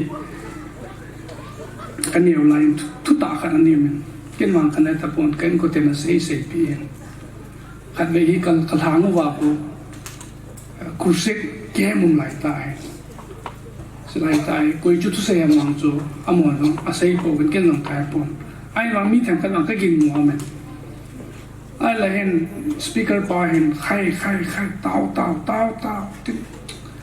a tao wa yang a kap lo chu pho ke ne ti so ai la na ki ha che tam ta ki che poi ti la sam bu chi a to su na ne it's like ta hen nunga men hai ta ka ni mi pi la so han mi na hong nui ti so ala hong mi pha din holam kai ho so alung dong ben chin so ka ko do ben boy pi na mo mong pi na mo am ti an nui ki ne ti so ka no hen ai ma wang i phem ka na vong hi tan te ti so kau to nam ti la va ham an i pi na mo i pi vision mo mong na mo am ti la e ma sai po o za pu ku mai la ya ka pun mang to na chu ka gia to ai ama hawin sunga ge bua Christmas la ki to no po da gia chu anzo la I mu so be se le wa ni la chu ki se yo si yang I san ne pe do ni ge do de sa min nei min ham ti bo ge do de wen tu ni ai sai ding wi amma sa pe na hi Greek philosopher ho hin question kan ni do so amona say ki hi ka hin hi ti ka ki hen ham how do I know that I exist tu ni oi ki dong lewan tu ai hi I to wa thu la la sa wa ing ai we al a hin yi now a hin suppose normal or abnormal a hin yi wai a hin yi lo am ti igel kha lo mai ti ki do ding ka din ipisi nam til ta san cha te hi het pau hi het lo nam het lo wang ki pa the no pau hi het no hi het lo wang pa so ông po do thi ne ding na su kan sai ai lo wala kan mu la ka pa chun hawin kai ji mai chan sin ji tai sa pin it's mai me a ji chiu ham ai lo wala ki chi ta ita san pau hi ita san ma i ju ham ti pa hi ki do thi ne di wa so this question to kind of philosopher Rene Descartes at the power among this question adon pun na chula I think therefore I exist cái man cái gel thấy nó tha cái này cái hình này cho cái ta bằng ai yo Baptist status rồi đi atam rồi Baptist status IPM thì chú again lâu gì aka cái mà tha gì ở đây chú denomination chom ho kil nó hỏi aka là amo ta san amo chi pi hỏi min cái hỏi hi ette in bolting wa ehon kidon bu thel atama samji ades na eho Protestant tedinga greatest rivals hele Judaism wala Catholic wa heta chiang la Protestant te suma yong hin denomination chung amen te to krin like an ji the papacy amo khat amen chiki zong le Episcopal kiti yung amin, Congregationalist kiti yung amin, Lutheran kiti yung amin, Methodist kiti yung amin. Amo chi pi za chom ay. Ay la tu ni ay say ding so. Iho ni chi pi pao ita san pao. Baptist ya ta san pa hi pham ti chu. I say ding ho. Hi chi ma sang chun. Alang pi ya Kiang Manipur kahong kile kasay babang 2017 na kahong nga patin. Tilkat kamudo akad hi piyam tila. Theological education nang hi ahetam piya mo vana hi kichita hi ilo mo vana. Theological education ki pehi ipizya ki piham Sunday school to ki bana umlo. Sunday school chapang ho ki hilpa patin tu ki hilpa le theological education hi ki bangla wa is also Sunday school mai mea train ki bol le la amo dong pi tin la theological education at solu ai na tu like theological education api ke ta koren ko na api institution ya bon cha apadi po bangka theological education che le kolte pawen roti kapra ol makan ama ki ba na dinga ran bol wa tu lai orphanage itiazam orphanage chong hi starting hoi the yong ong chi si te nga business company da ong pa do ong ji hita ba ong da la we ke je ni ho convention su ma yong hin theological education ni ma sa ho al chi na wa hin amon i ma he po ke ke sei hi di ai la adi cha ni he lo ji vin college phai lo muna ani lut khaben e chun kai chita bang college ho son sound doctrine gilta ki no ho umlo etia chu amo mi tan ka admission abolawa hoi lam kana sponsor ai lo scholarship na ding aboloi group amo chun theology pathin tu ki to chna mi ai lo ai lo la ai hi ding bang mi an ai lo e ja he amo da bang to hong su nang lu ting ale hong su ni na sa ta su no problem che chu khat ani na an mo da bang so larger ke le amo alam pi wi akon wi lin lo he neo cha cha ai ji e ja bible sim ding ale hen pathen na to na hi ji chun le si ra hin na lai hi ji wa chu hoi lai bible college a ka ya hoi lai institution a chu association as kaluna chun kana to na lien ni ti he ngai internationally accepted vannoin acceptable also ita bang ham tile state in recognize and balling university in recognize and ball also amo to vannoin acceptable ตัวไอ้ไว้เลยโมจีจีแต่จน certificate นั่นกี่บอกเตียงงานแล้วนับ certificate จะมีนั่นหมดเอ้ยมองวันก่อน acknowledge กับบอกพอเกี่ยวกับ recognize ใส่ป่วยติดโน้ตนามที่ต้องคิดไทยแล้วแต่ตัวคะแนน Presbyterian เตอคน Senate of Serampul ไทยแล้วอดัมปอมกินแล้วยอ KBC เตน Senate of อาตาคิดกินเลยนิยมสาวกินไอ้ละอาตานด้วยยังจู college ไปแล้วก็ตมาตามเลยไอ้มีน่า affiliation มั่วงเอาไปแล้วตมาตามเลยโอ้จะคิดสุดแล้ว well trained qualified แล้วไอ้หินเขากินอะไรที่จริงอีเปียนบอกอันโซดามติเลย certificate จะมั่วงอันนั้นตัวนั้นเรียนจบเลยarea ขัดดอกจูไอ้ที่ area เดินมาลุกไทยที่จะ theological education อีกสิ่งที่เราว่าจงเลย institution หอยที่เราจะชิมอะไรหอยเราจะใช้กี่ทอนะที่หอยเวทนั่งไงที่ชอบแต่บอกว่าที่พี่ทำติเลย state recognizable institution ขัดอันนี้นะ university recognizable จูลาที่จะตัวเลข KBC นี่เป็นว่าละ Senate of Serampul เลยอาตากิลาฮันติเลยอันนี้เนี่ย state recognizable เลย state recognizable คือ university recognizable เลยจงขลายที่จะจู Senate of Serampul แต่จู UGC recognizable เลยไอ้ละโม separately อะไรน้องจีวันตุนจังเอาที่จงเลยอ่ะโมจูเฮ้ยนายมันถอดเลยไอ้ละมุนตั้งอา certificate ในโปลูน่าเลยอินเดียกำสุนัขกิโลอีกคอมนะคริสเตียนเตกิโลอีกคอมนะ NCC ไอ้อามิน CBC อันนี้ไอ้อามินที่จะเอาจน Senate ไทยเนาะอาจารย์อัปปังกินเราไอ้ Senate of Serampul เลยจะจูเฮ้ยเป็นตีนะอีมาจามเลยอาจารย์ว่าต้องไอ้โมปุยกิติเราไอ้ละวันน้อยอันนาตัวละไทยอีมันรู้จักจีนไทยจูอินเดียสุนัขที่เราเสนอเลยเห็นที่ว่าต้องเห็นไง Senate of Serampul ตัว University อีบางอ่ะอาศิลป์รู้เสียจะพาเอาไว้ตีนะกินเราไอ้เกี่ยวกับไซนิสลักอันนี้ใครก็เห็นเกี่ยวกับใครเลยอ่ะจู1986 1992เองอันนี้ใครที่จะเลยอ่ะจูมันนี่พูดถึงสกูลไปเป็นทุ่มโบนี่ใครก็จูไซนิสสกูล Central School Public School เลยอาจารย์ว่าจูอันวางอ่ะจูมีนั่นสิ่งเลยไอ้น่ะไซนิสสกูลใครรู้เสียจะตัวเนี่ยบ้านจะมีหิเราไอ้ just 20% บ่ officer เลยว่าไอ้เราว่าเลยไม่รู้อะไรที่ว่าที่รวยที่มาตากลอยหัวเจียงจงตั้มตับอยู่ในสากิโบลาตัวจงอาศัยบางไอ้มาใช้ก็ตั้มมาตั้มอีจะอามีนะป่วยตัว Bible สิมันจงไอ้ประเทศทุจินน่าจงไอ้อามีนะป่วย state recognizable law university recognizable law ก็สิบปากที่บ้าที่ไม่ได้ไอ้เห็นละ a certificate มี acknowledgeable แล้วอีจะเดินให้ยังละไอ้เห็นมันจะกิมังกิดไทยกิมังจะกิดไทยแล้ว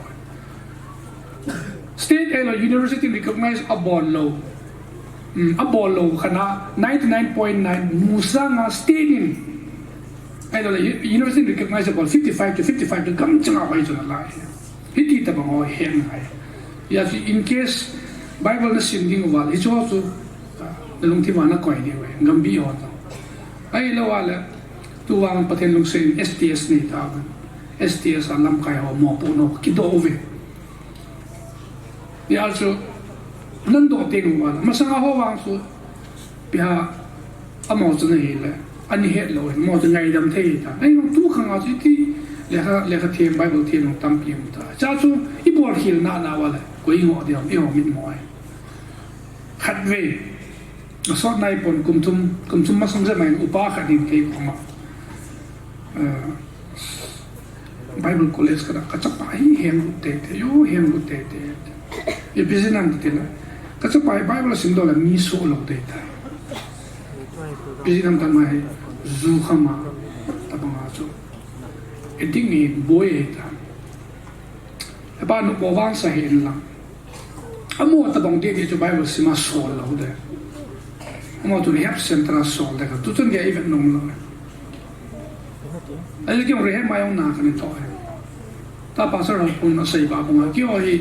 MSc psychology ka sina so counseling pata la gisima theology to tai apply ki pola lekha bu ka jong ka suni na simram am dio human psychology to third reprint na ding ka sole Ibisignam tile. Iho hitabang ho. Ting ta say dinga Bible hi there's na Catholic scholar ho. Amo na sawe. Catholic te lekasim na ngayon ki pazawlo. Amo kan BDSM mas asim ngoy philosophy kum tumasim. Yo Protestant e bang sunela. Chom lu na graduate hi pala ki chom lu na by hukol by krunga cho BD ki chai. Ija kun Bible isim tingala kun Bible la thucheng ki mo hi ion isim khalo Greek pa ho ai ta ki sim lo Hebrew pa ai ta ki sim lo ai lo tu lai yo chi na philosophy tam pi hi chu ho ko hin sim ni na cho ju ko mo jin ti zo de na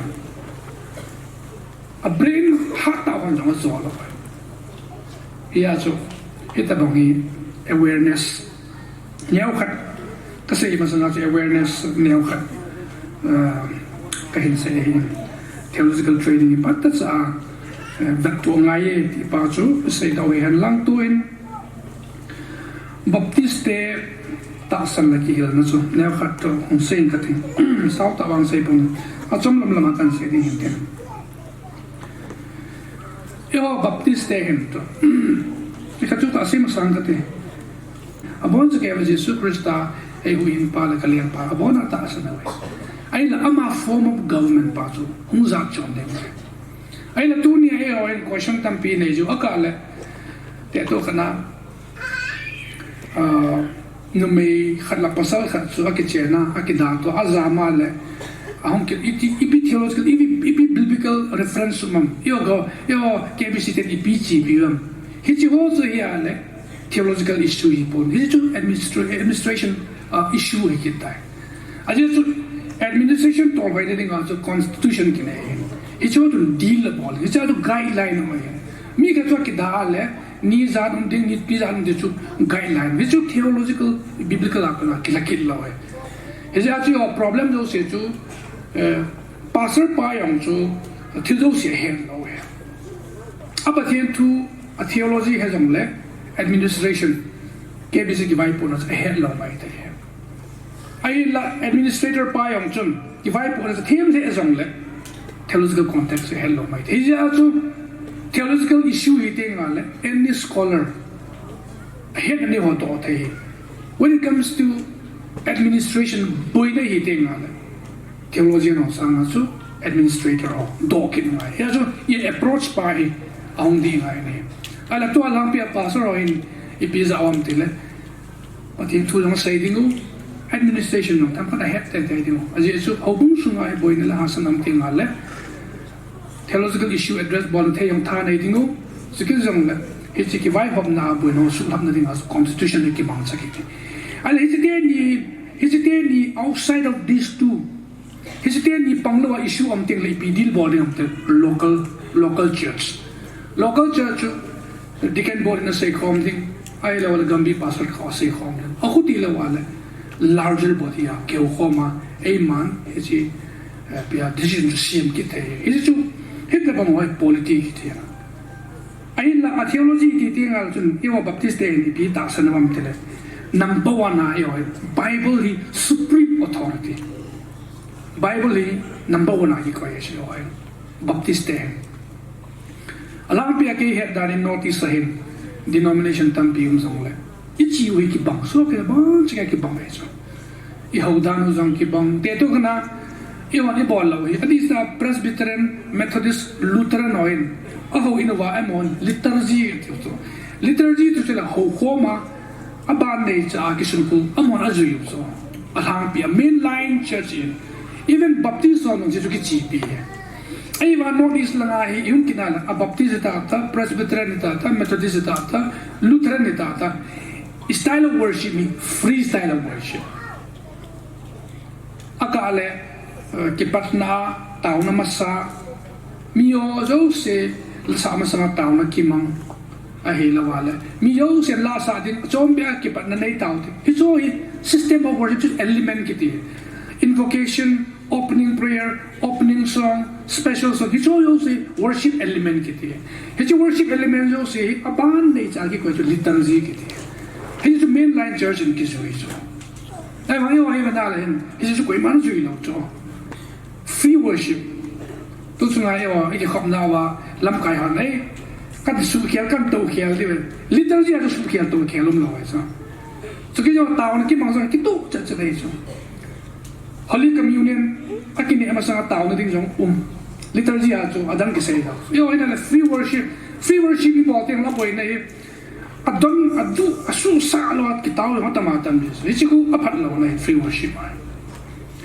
yo kanel live zolena Christmas adi bunien ka chi ya cha sa kai ai le buhi kan ki thu la bu hoi ya mi sat sa ju ti le kineda ta chi bo ju ki ngai cho bu yong song aga ke thu la na bia se dab la ya me khu tai smoke ma tai mi chi chu kina ta so ai la ja ai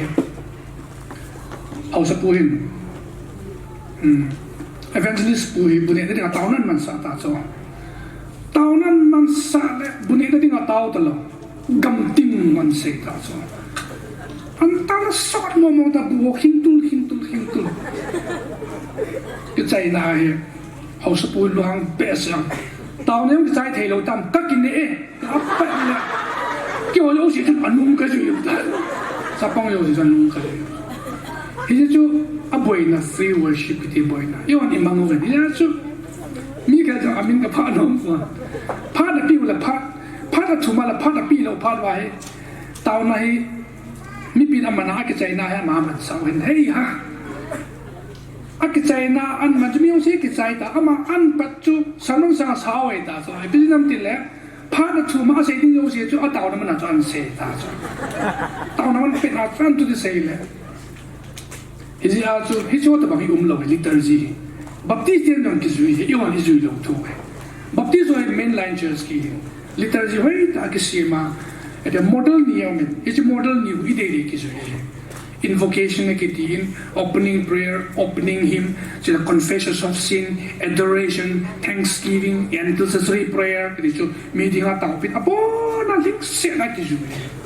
Sermon, scripture reading, Bible long here kisim thing scripture reading about thing pala, Old Testament kisim tete, New Testament kisim tete. And so ani nya kithe to Old Testament kise to New Testament gui hunjas. Tu ayo Judaism te ek boina hoitila. Judaism te New Testament ma ai simpi lo pom na pom lo ji wa ki po. Ai mai wa tunai le Old Testament no hi yo dinga abul foundation le New Testament fulfillment ya so ani nya ki sim to le le. Hilang ki se ka tu hilanga. Ita ki sim to ji ya hi tu liturgy ki ya ki mangai. Ai la hi ji yong imam ki po. Ai ma thakat na ho hanggo la chi piu adang sanga baptisten number 1 ki kwai chu Bible authoritative infallible Bible li ati mo pathin ai khum pathin o khon zunga asut mo hisi inspiration pathin asun ho lung thim wa chin le het na pe asut mo hi ja chu tu nia yo iki vai hab zo Bible based biblical based ke thi hisi chu Baptist dia dengan number 1 doctrine di tengah le kihil na tina kichu na kihil na ko yawana ki ai lam tile church also ko ham tile a community of believer faith community of faith kit ya kal ban him Bible hi ti explain the bolam tile Bible hi pathin thu hi point is mine Bible is not the word of God is Jesus said it. La Bible so piham tile Bible hi a testimony of the community of faith is all. If you the Bible hi ata asan ho hin ko tusim ki muin amo testimony hai so Bible le tun Bible sim tao Old Testament and New Testament is sima testimony bo ki mo so hello amo testimony ko ho sunam tile ata asan ho ai la eji Bible hi di pia sam tile but here to koi hamti a copy way. Therefore, Bible is not the word of God, but Jesus is the word of God. Kati chu ama se chu adi poi kati nelo. Ahil chit na so hoi ja so. Ye Bible lo hi imasai pon ahin la Bible hi atasan ho testimony hi toi sim jo siu hi tasan ho testimony tu jing kan ken Isaiah lekhabua parin kain hilchin hi jo Isaiah testimony jo Isaiah in aman amit ta animu ani het achor sen ani phone ho he jo kim it's a testimony epistle letter ho meeting for letter it's a testimony gospel Matthew Mark Luke John is testimony Jesus Christ na to no ho chu asay juiten animu ho chu asud do amo hin ko to sim it's a testimony ya chu yo baptist ten alang pian baptist ti tenga yo KBC bo hi pol baptist ta market tambe tun yo infrastructure ko ni banala masanga independent church ki tiwan tun independent ala do ta baptist sa ri ta te to na ke tua kom na ka biang no zo mi bela kan masanga chu independent church and ti ta baptist agwai ki na baptist church agwai heju number 1 ani na baptist ten baptist ti yo KBC bo ikila do yo mi baptist ola chu on ba khat dia ya branch it is you to KBC kan ti lo the baptist kan say ni amoin autonomy of local church heji hobung local church ki vai pona tha hi baptist ten ki zo ye to ei ta yo hen KBC hi decentralization and centralization involve ba ko na chu heji chu baptist ka chi pi chan hi lo ai chu ai la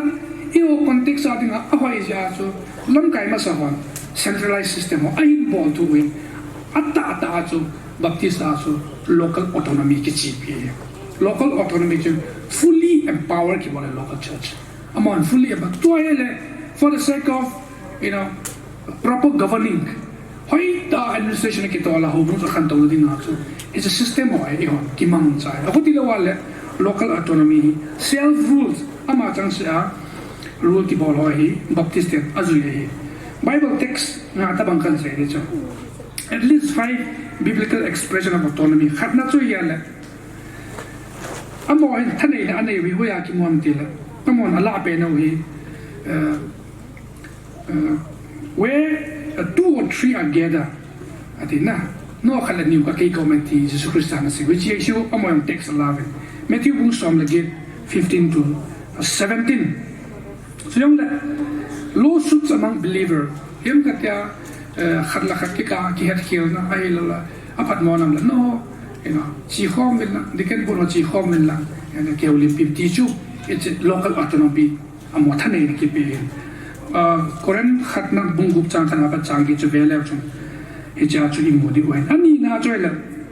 local church ohin thane na responsibility to appoint their own leader and leadership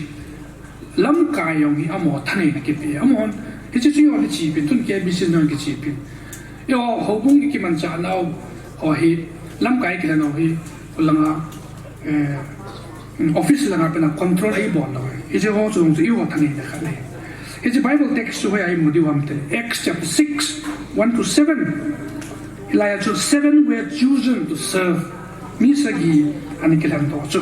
he je ko na chu baptist he je leadership style hi amana wa he atum na to yela he je local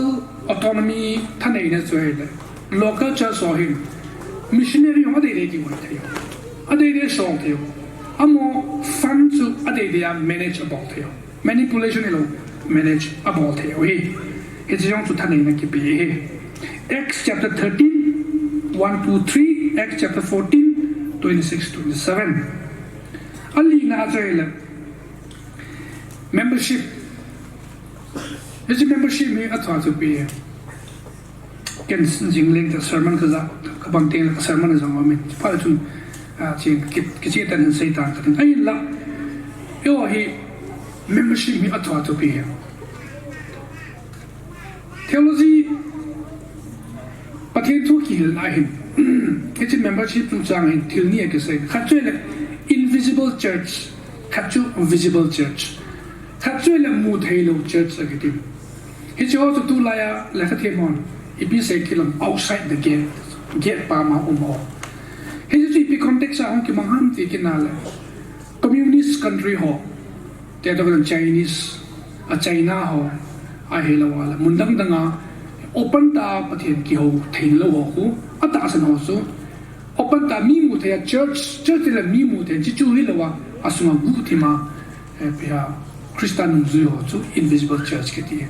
visible church tu hai open ta mi mu the mi he the membership ki ya kai pia chaka baptist church kai he ho kai he ti sei thei na pa visible church ti church ti ti ngal le to building power box equity but ami he mo ata san cha te wa sei na it's also a group of believers to church ya ta building power box hello hit amo si chu church ki ti amo mu the ya mu the ni lai ta so ki mu tham la membership invisible ho cha la ki mu the la if you ki mu the la amo membership ala ala membership ki pe kal si chu it becomes visible ai ma min an he ding so ai the lo ya chu gu ti ma pathian ahuna pa invisible church ai la baptist day na emphasize about he membership la te din membership ni hi ala chun to ding along ball ding along to so shit ball te excuse um lo na sana na pi la wa le membership theng la nei ati chu hop som na pi la wa le tais na pi la wa le athem contribution na pi la ki pe lo athem la hi ya chu membership ki atho chu pi baptist day ki vai hom na chule anga na chu pem tele the church, the local church is responsible to give an account to God. Till those say na bo those say chu nang accountability nei te ngai. Pathian to nang ki ka his accountability chu ngai. Tuin midang ta ki khet na wan saying number 1 Catholic te to ki khet na zu pem te. Yo hin priesthood of all believer. Priesthood of priestly na to te chu. Priestly na to mi zo si na to te hi. Ala priest ki ti ngala tua ki ho pastor ho priest ke lo ki ho shepherd model ke so kya hai shepherd ke ke mo jing model ke a jing tu ke a ki ho priest ke lo priest ko ham tia le old testament na priest so ko ham le pathian le mi ki ka mediator pa ho am ho priest ki ko hai ki ho priest ke lo mi dam ta he ke lo ji le ke lo priest title ka mo thai la wo bi nam ti le dunia hi pastor ho bo sein no wan kam chin rin ka siam ui lo bi nang jong na ki sim thei ya cho is priest me model pai priesthood of all believer til mi jo se ata san jo se hen ama point number kan bi cho se chu hung pang ding ai ma sang a choi le protestant te hung po to ma sang a cho Martin Luther jong hi Catholic priest ka ni hen ama clergy ni amo hin ipini bolom til bible hi amona simuwa atei ta le wa ale khielo mala atu de ajisu member of bible jo simlo le ma le do lo ji wa chu abon ge clergy ho amo khana ma hijai basilica hi simpati ngai ta simpati pa nai clergy ho ni pi bolom til penitence ki ka animan chawa no hoin na so pi ngai lut khat chu athia le Chonsit ania chonsit ki ngai dam nai lo aman palgatri ti kadam beto athia complete salvation amum sangai choma ki chola de chu ila jo chonsit chu athiu phal aman la athipa athinu chun la ngai dam ki thum jau talo ila ya palgatri am pe na chu ngai dam jo hi he chu no ni langa pok pa ko ma sunna pi wala pok pa on behalf of that person tauna manala ai ni ko salvation looting ai ti ani lu so ya cho monsun tam ta ani pi wa ani bol wen tu la yong hita bang su anium da la we cham ka lain dina karan ama wang ti ta na cha pai hita bang su na sa tain ain bolin kin ka taw pi na dam ti wi prayer request in bol was sum jong hen thot wen ka le hi delhi assistant pastor ka hi lain student khan ne boy no mai kha no nga kha ni mai pathena na sa ta ki pi ai le tao na ngai cha ni so chu MBBS so ma bol no ni so so si hin hi chi tabang kamuin tina karante amo prayer request in bol cha sum ka pia ka thona ka bolam bol hin khulanga an ma tao pi khal khal ngai kin ka tao pi the to hin kin na tao pi ngai ka the hilai ta skin power ka nei ama na wa nei so the priesthood of all believer ti mi ka lo se tha nei lo ti le amo wang chu ne la khat bo sem tha ne ya amon bible to manipulate ni bol adei dan adei dan nikil ya we hija chu hita bang chu lo baptist ya chu la priesthood of all believer ki chi pi appoint nga kan se de is the priesthood of all believer chu khatna chu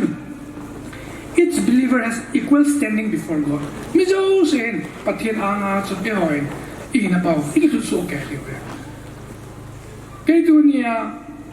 Krista ka sana ka pin tha ba nga chu ka cha te ni chu kin salvation ka pi thai lo pin tha na cha ma te na ki lam do nga ya ke wan ka ma ka ti te nga ke report kin ki pi ne kin ka ji ka sa de report ka pi lo de amona ki pi de is like just say man mi o se pakaya ma idin so ke de ju priesthood of all believers hiti so hiti nga le yo lo se no tai wa Gambih chairman Gambih pasar pa hey nang wan ka ma nang lut ke wa khong lut te nga wa la kami mon lo se so nang za la ke wa ka lut de iti te u ta so ji ju lo we ta individual yo chang chi ma chu report ki pi de ji ju priesthood of all believer ti akhat na ani na choi la ama hin kho tu ni wan jang pe ai tu sei na wa is the book of life na hin kho book ki ji lu ta so na character na chon chan na chan tu na he hon ke to lo wang I chang lat na wen hon lat na wen lang hoi la am jong la til pa I bol na zo se record ki bol a se record ki bol it's also is individual ta hun ki bong do da de so is individual priesthood of all believer ti ne aba na chela tu a ke yong kadam mo ale jes pa hong ai lo gampi pa hong ai lo ke yong ka ki taw thai pathian yong ka taw na tu na zo chanen pastor ho puwa ko ni ama testament atawa ko na pathian thelapi ho to that is priesthood of all believer mi dang khan hung taw de de ai la he nge ki taw pi to he khan ki taw pi ding hi chigi jong la yo pastor ho hong ding ma cha mi khan to pi ding taw pi akin we ai mo hi cha chuna ki chai poi ti ne I chang ai ma ki taw te yin I loi ho to ki taw te hi chi accessibility chu yo baptist ki chi pi hi chigi jong la bible sima le do ding jong hi ho ha cha ho bo sen bo di lo theologian ho bo sen bo mi yo she di bo the we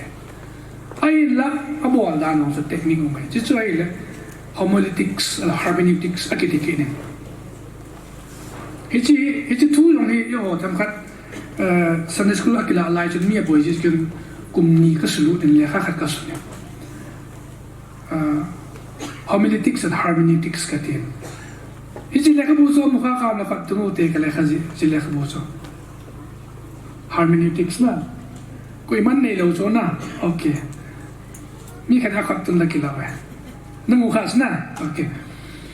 le kha se ki ta bang ka sun tan ai pa wa yo ding mo ma ka sun nei pe ama dong tam pon za khala so ma jani ho la ba wa hin sumna ne ya aman cha na ne ne la wa le ha bo ki cho ji ji ven man na dong manu na dong pa am kha cho sen ni za thuma cho lung thai lue le cho sang ka na lung thai lo tu la ya sang kal ka jong sang thum ta so ken go cho te sang som sang za ka lai tai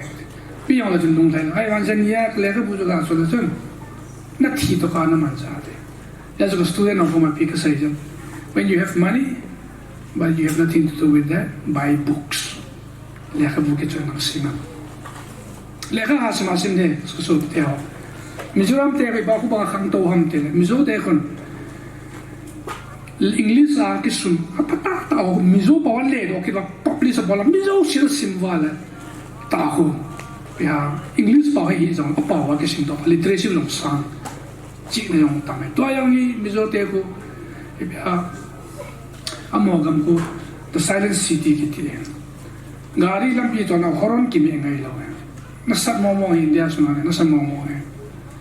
mizo te yo ni noi si ni sei si ai la mo pathin na to dan ale pathin na to ki tho pina no ko azim no amo budget no ko amo youth department of budget no yo convention no ki phazau nai sai la amo phat na ta khan sei la ni ka ti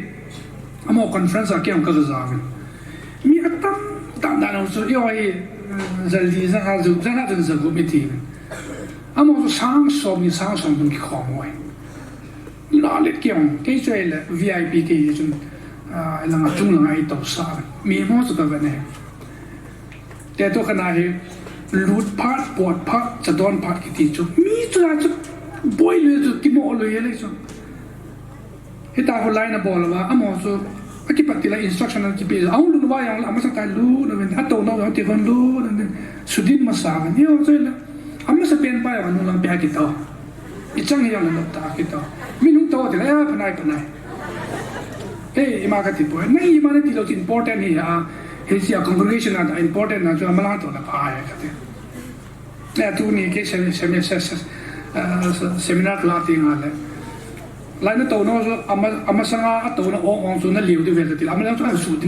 lam me ja amala ong to si ong do na ki ta lu chano na lu pa la e ta na lu ti ta asa la sei ngai la so a chang sia ong lu wa ta ki tum a po do ti pa la chang sia ta ki to bui lo asa ro 아서서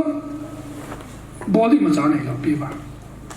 à mà nó body mà chơi là, cha hấp phá đây phá là không kịp to là mình cha ta thế, hấp thế hấp, à bây đi phá là ta không kịp to kịp là, cái lùng đoan đã chân nó xa cái sai, đây là ngã chú, thế nhưng mà vắng rồi, em sẽ là mấy lần yang, thằng cái hạ thang thì mình,นี่là cha cái hạ thang mình, cái gì là ngang sa mồm mình, ai vắng sẽ bắt thêm đi là chú ya lagi asang tu sumpi orang kita tahu dia. Hilai ke panna cun nila kat speaker pan aholim na cun mizo tu ke angkap tahu thei na yang la. Tu bunga friends ke lawang asal mana tu hai tak kaya thei. Asal mana illustration lo ama testimony sei na. Ni ke ni mun kena ke ma ka chiang ke le. Gei ta so. Oh, taxi khat sam talo. Lam pia hung la in chin ka ma gam la he ta cho ne ma la ko za the chi pe ta chu pa sa ho bu bang a ta le taxi ka nong he de so taxi chu ka kham na taxi to pa chu kham jang hulai ka chi de ken ka to de o se kan ke cha ta in lo ta ju kan ki do na i mu ding a hong ki le kai nan ka poi thei poi ilo ke ka ge lo ni isla ya ko ke o kem ka nei wa speaker kita ani mo hati chu pathin tu sai lam to hu to pathin na ka to na ki pathin na to na chi atia ama cha pu ya hi chi bia pathin na ka to ngai atia chu kham pen pa yang chun ta chu pathin na to yo loi wang so li lung tim tim ka ye khi la yang ke ka chuan se tai te ma cha ho yang ki vet nom la amo wang so at least ju don wang pathin to ai phem kana ka pan te te ngai hi lai mi zo te pathin na long sen oiตัวน้ำมัน contribution ก็มัวละเจ้ามั้งที่ก็เกี่ยวที่สุดมิโซ่ไอ้มันนี่พูดละพายจะไม่เห็นกี่เจียนชาเลยนั่นสมองมองเห็นแต่สนาสูงเลยก็ให้มันนี่พูดสนาเลยบ้างที่บางวันไม่หอเลยบ้างที่สู้ไว้แต่มิโซ่รำเท่มันกี่เรื่องกี่เจียนรู้สักระวังฮิลอากูน่าจะสนาสูงแต่ที่จุดมันนับปวดปักทอดานนั่นก็เอติเสียกำไรจุดนับต่อดิ้งที่โอ้จำไปหุ้นจอมตัวเองเอววางใจเลยยูดีพาร์ตเมนต์นั่นตัวอันคนกิเลสมากิเลสถึงให้มึงอยู่ดิมเสียมึงเตะจะกิเลสมาสดิมเสียลานิเวลาจนทุกสิ่งขัดตัวข้าขันนั่นมึงขนาดน้องตัวนั่นจีที่ตัวเรามินน้องเตะวันพวกเราอีกปีนั้นสีตัวที่กิเลสตัวเห็นกิติยากิเลสตัวกิติยาnumber one priority ไอ้ก็กิโลมินไอ้ใจขันเถอะนะมองตัวดิ้งกิเลสกิสิตัวสิเนาะอะโมลาจิมาลิตัวลาจนโอดกีซาจาต้องมายาจูบิทสิกะจังซะโมก็มาสนะกิหาซาเองฮาฮูกีเจจุนยอยามเสยลงเป็นอุยานะBaptist day which is priesthood of all believer mizo se thane na ki pa hai azam we jong la amo ordinance ti ting aleng rule khota alo thailo hobungin ki ju chu idam ti la ni na yoge khajoi la baptisma hin khachu holy communion nei la holy communion and baptisma hi mitam ta boyin student ha boyin siang la pia kem ka china aboy ang group amen yo bang chu kan yo lai wa chu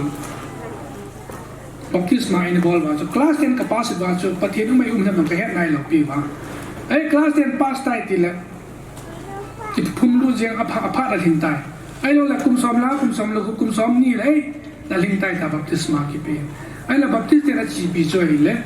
believer baptism ki so pathian na ta san ding na pin tha din chu teng lo chu baptisma boarding alang pe yo GP le class 10 pass no wal aling tai adan so pin tha pass important lo I class 10 pass qualification na umta ai lo kum pass qualification na mai 2018 in Good Friday I think in Chasa Avenue 10 in go in Good Friday ki mang sa khom na ka chia le amo ho bunga chun mini baptisma la no mo me tian ke so le outside academic thing the pola is hey local Gambih pastor pa me Gambih pastor pa boss out te lo lai pastor ka boss out te aje so ke ka nga le pia amo ho pia chanding ka to kala pi ta kilawin ka kila hey pastor pa ko maka se win pastor pa so mun choma chi ding nang so full authority alo authorize na bola ita ti pa na so ako ti le at ve hilanga Gambih number 14 na came in ka chi ai le chapong som ni lu ta bang lung hei na anei men akho na tumo cha chum pastor ba ko ma pastor he gin hen chi ken wang ka bolo dinga hi nang nimit ta na mo hin nang amo dinga arrangement na bola class ki chai ta baptisma na bola he ka tia ama chu ka vai la ma baptisma na bola he chi baptist ki chi bi ja chu tua ki pat ama society ni bola wam kai poi to ai baptisma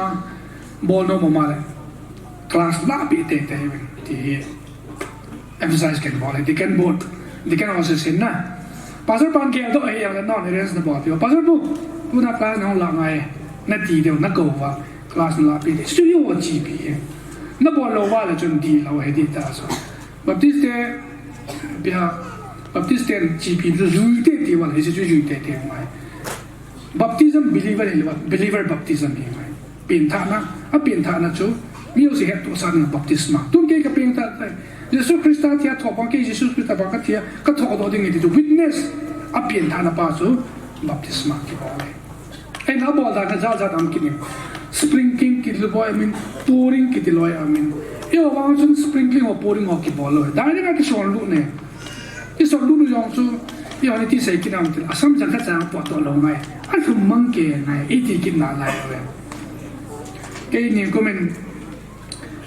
ya CRPF on Good Friday ki mang chating in Govan cha chu baptisma boarding chapang liham nga ham amen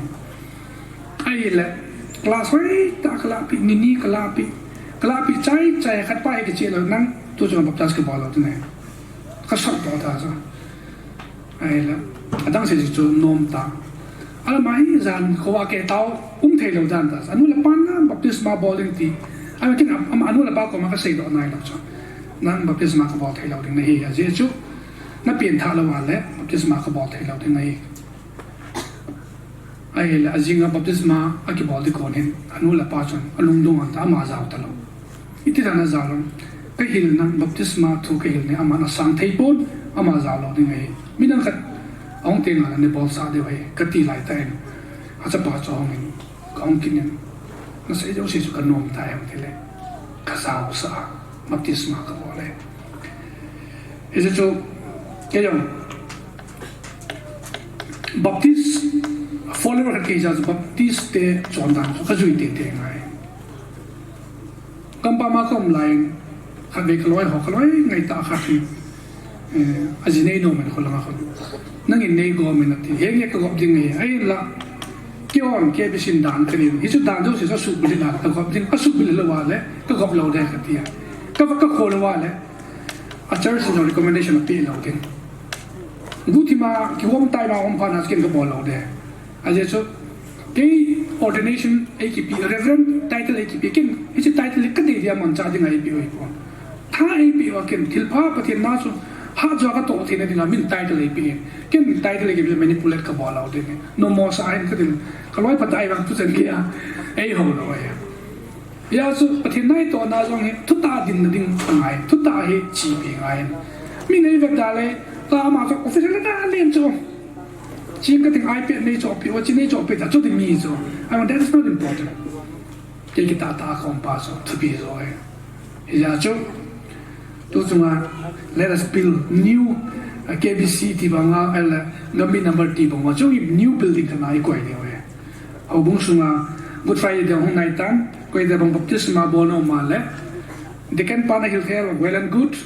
healthcare was you can always ask the pastor pan I healthcare so किसी में तुम थिलखना में यो convention आप पता करने STS and CTH की बोलता they can not train high ताकि पे कि ना चलाए class इनके कि theology जो कला जो baptist है पे तासन में किन कला है ये जो कौन हाई तो they can not training की पे no ये तो हम पता है training की बोल वाले pastor पापू इन्हीं बेचे ना ना बोलते हैं वो ये जो मैं ये जो ये जो हम तो कर से तो गोमा कर अन्य ना अल्लाह से आचुन अतंग तो theology तमाम में God the Father God the Son Holy Spirit Trinity जो से ना तो जो Trinity क्यों से आया मैं कुम्नी कुम तो मैं वही पीते हुए जो से ना ये ला अपॉय मो ये वाली heading वा खाओ जो Baptist day Church the government अच्छी कौन सा ना है ये जो भी हम तेरे separation of church and state state in atau din dol ke tohan state in hobung interfere bolau din hobung in atau din ki bolin state interfere bolau din separate amani tai kinoi kom thai lawe hawin kai kom dingo hobung lom kai hobung atau din wala state lam kai ta kitun ba ver di no state lam kai wa chum atau din hobung lam kai ta ver ver they should not interfere ki hi baptist den achieve I mean, it is state separation of state and church. Your context is a thing wala chun. Your khusum context in gangse lewan. House group to Dicken group kita bangsa. Dicken group, the Dicken one. Ho akat hobung kivai pun hai tanan tolwale. House of tip chanana amdino. House of khusum adinga anbola Dicken. I la suggestion, ideas, kipite. collaborate बहुत है लेकिन बोल रहा हूँ तिलका तोले तीवा तो भाई मोबाइल से लाओ सब वो हम लोग तीन ही लोग अकी तो लोग दिन आसे थे जिसको पपो अती थे आई ला interfere दितो don't poke your nose everywhere मुझे उसिया ना कुछ थिंगू दी मैं ले पाऊँ थिंजिंग गनु ऐसे जो बोल बप्ती साथ जो चुके चीज़ भी है state on church interfere बोलो देंगे church in state interfere बोलो देंगे जिसको किसी ता कि हिला हिलाया जो incorporate हिला तो दिन idea suggestion जो उनसो के लिए हितिया जो नॉन पति हिल न पाए फुला का सेल न ला हिल वाला न बोई दिए अजय जो इवन आला हाउबुंग ही खांतोवन churches खांतोवन दिले हाउसपुन active ता न सता हाउबुंग सपोन न खांगे आई वहाँ हाउसपुन हाउसाइन हाउबुंग जो unsupported वाला हाउबुंग जो weak जिये या जो लाइक आज नहीं खेल रहा जो है जो लाइक दिक्कत बोल रहा Baptist and Chikichi betel house upon and not top tailor. Yo society, custom and culture at the people hit your house and the power of chieftain civil British government is a tiny people to the iman saziva mandi amandi is ya yo boy way. I la is of your better now walk on it. Ilang neighbor no more council the village authority keep boy even. Mizo second ownership on the table. A problem power sometimes house of win Hosago and no sit lawa if you are unboarding also. It weakens. Is it Kihaji Kilasanji? Is it any guy Nasata hit him the way? Pali Kisaitan saying Tamta Umzong is like us on animal with him. Kasi mabangin Baptist te to midang ikihian na also baptisma ikihian na bin siyang le to baptism ko alang piachi ko yohin immersion kichipi kipumbut kichipi ahin sprinkling kichipi boy chukyo la pouring kichipi boy ticho isevin adang wawang sun azang ove ay mga sprinkling to pouring hi a context ng kinay teto kana te sikhat vadunga chizo talaw ay la wala ทุกเรียกันรู้เทเลยว่าบัพติศมากี่บอกเทเลยว่าเปลี่ยนท่าแหละจีอาอลุนามุนาจูไปหาสปริงกลิงกี่บอกนี่จูอมอนอาชีพเลยเฮียจูa context of nine is on the Baptist day midam to ekibalo na peno chu to akasipa emulsion esi akipumlut pa ahin sprinkling pouring akachipi o siyong le priesthood of all believer abonin ni chipi ve mil sina ke chipi nai is on own interpretation chu yo khona ma hi ti chu han lang ken ka ga gela phan te ka ti ho chu ka hin se hin patalaw da lam kai pu na ki chan chun ani nga wan zo le sort be se le no jong lal be se bin ti na je chu jing jong ne bin thai ni yong ni lai bin i la aw jong i kai kin na lai di vi je chu a pha no chu chana chu kan su to hin yam ka tia do nom ai lo wala ne he no bom wala lai hal khalai pu anytime Aja pastor aku say bangin kan number anytime text nan bol thayo WhatsApp nan bol thayo phone ayo ki ho thayo hiti aso tamjo ken pya hobumi piti ho to ka ki pona wai cho chu kamana heti pa chu ka hin say hian lang ka zi la hin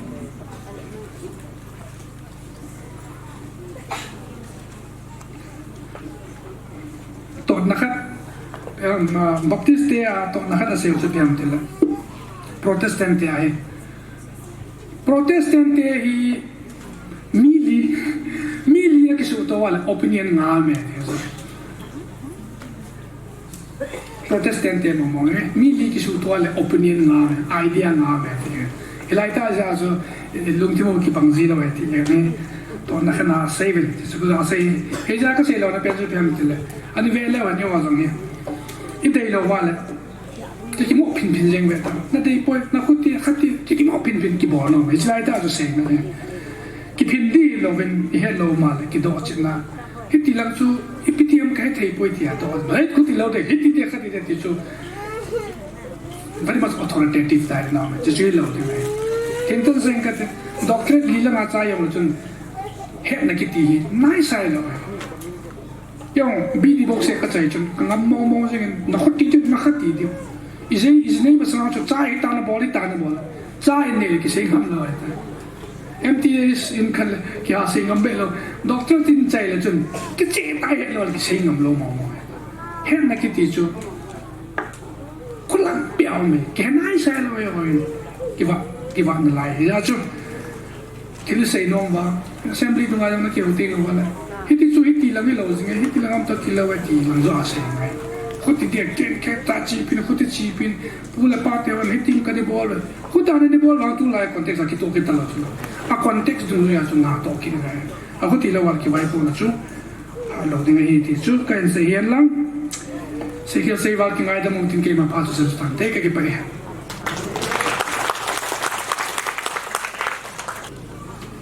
pipi la ho donom het be nom nam kha ba kin speaker te ni tiang la pasal pa ko ma ka het be num e loan de ka do num chu ka in sei ka tin mi tam ta jang ma ka kum le video hin tu ni topic to sam kai be se hi jong la tu ni hin Gambih hobung music ki khop na ji hin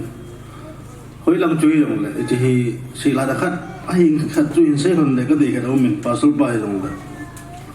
tu lai mi tam ta hin Awin sunga charon loading di hotelon ai loi le pathin nya sa tha loading ai jan pula se ding chun Christmas tukum 2023 hi welcome ni Sunday nian tu ri Sunday nian tu ting le loi khat chun ani pura tu dung ja chu tha de na hi ja sa gi that chang omin loi khat chun 23 nya ma tha ding pui ding ai tai pathin ni ding omonga chu sa tha lo ding hi tia hi dibet tam ta tan ka kum la hi chu hi to dr pun yo baptist te ta san je thong pian se to zo ya chu yo ho dan chi bidan to ai la tu lai khang pathen ho to pha dung jo kyap de ding ti banga chi pi ti ham chi hi tu topic to ki to be se hi jam la tu la to ho bung sunga ka ja jing khat ahi ya jo chi pasol denin ai loi la pasol the rent moment ama hon tu the bible context dung join e ho ta san dung join i chi na ba he in se pi la pa bin te ti chu a chai de nga kan do no me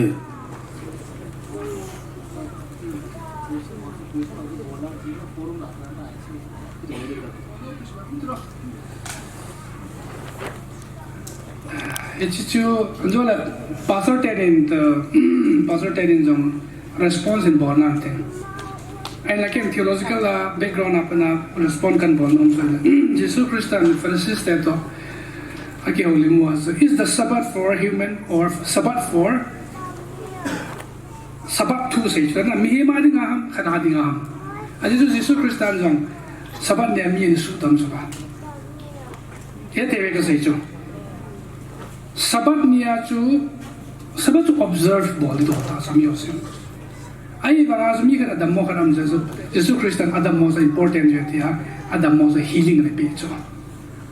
It's a theological background eh. It's to kisay chun nalung tino zu ka gel lau chun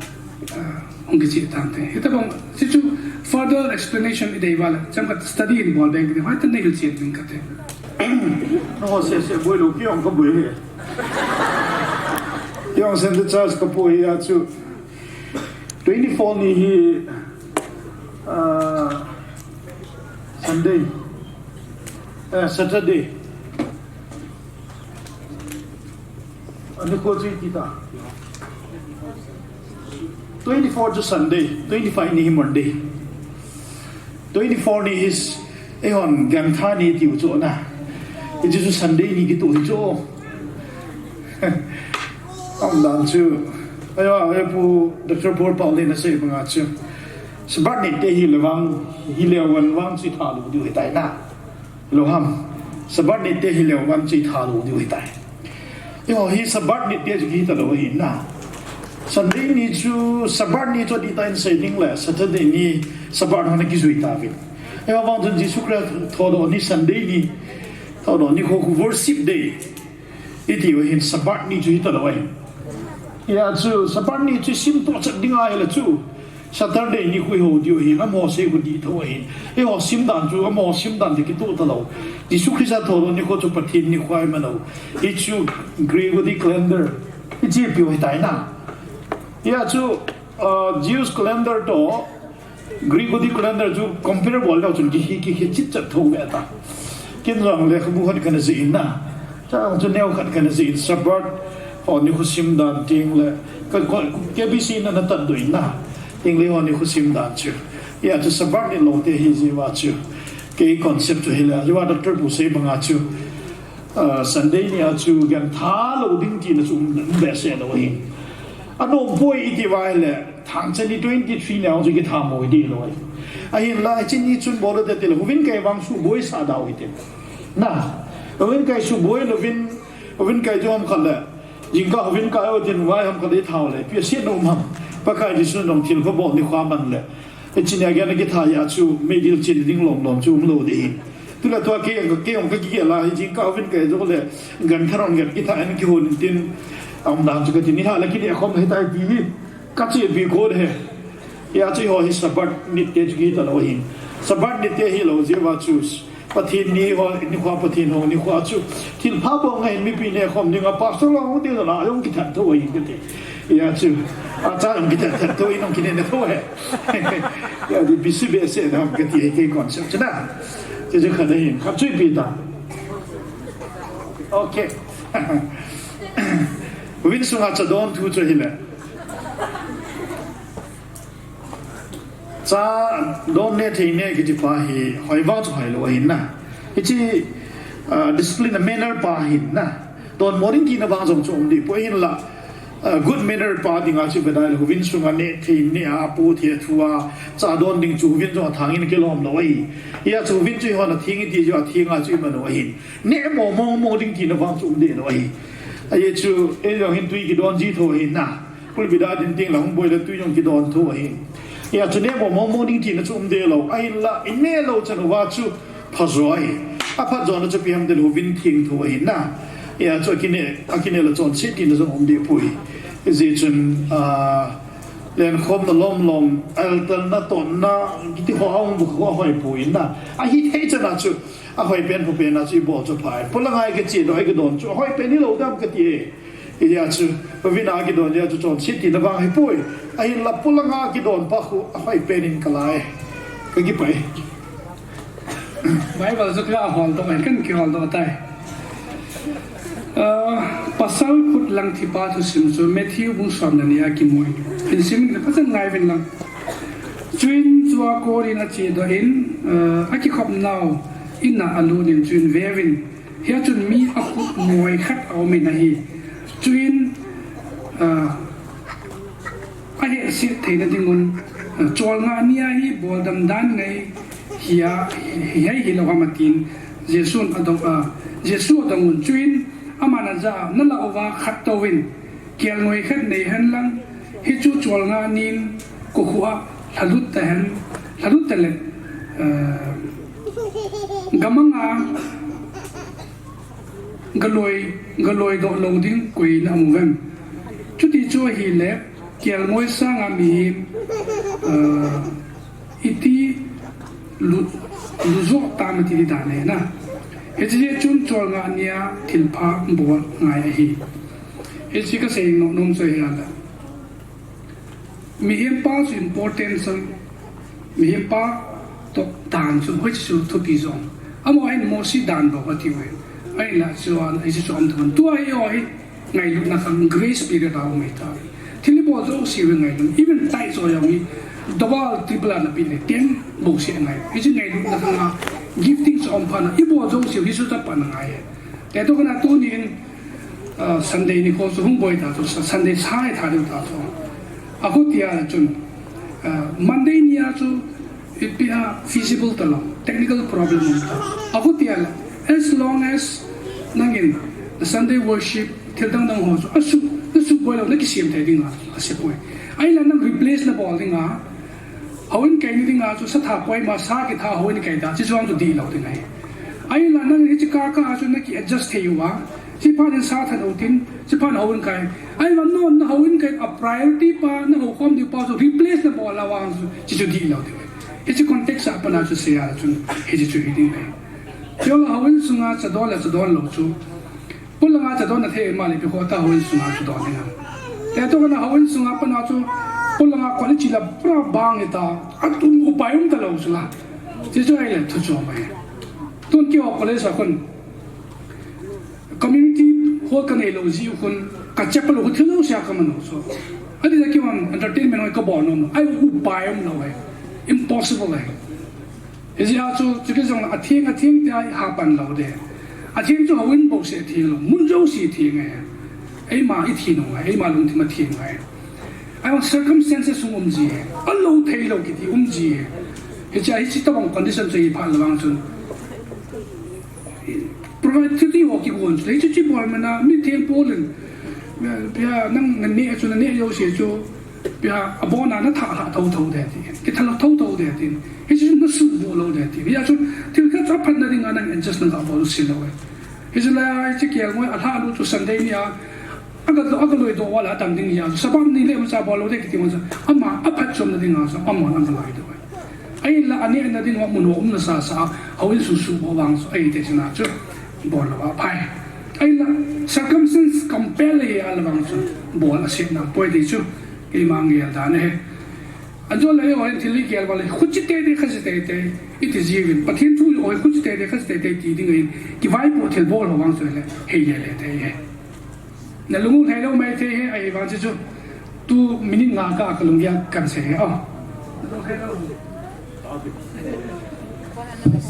Tiba me kecil sat dai jengin hiti mong ti chu pasal tenin kecil tadai sei pi tawen yam tia hobung ta san lung pi lung na sim lo nam jong la jing jong la vai kai khom jo ting jong la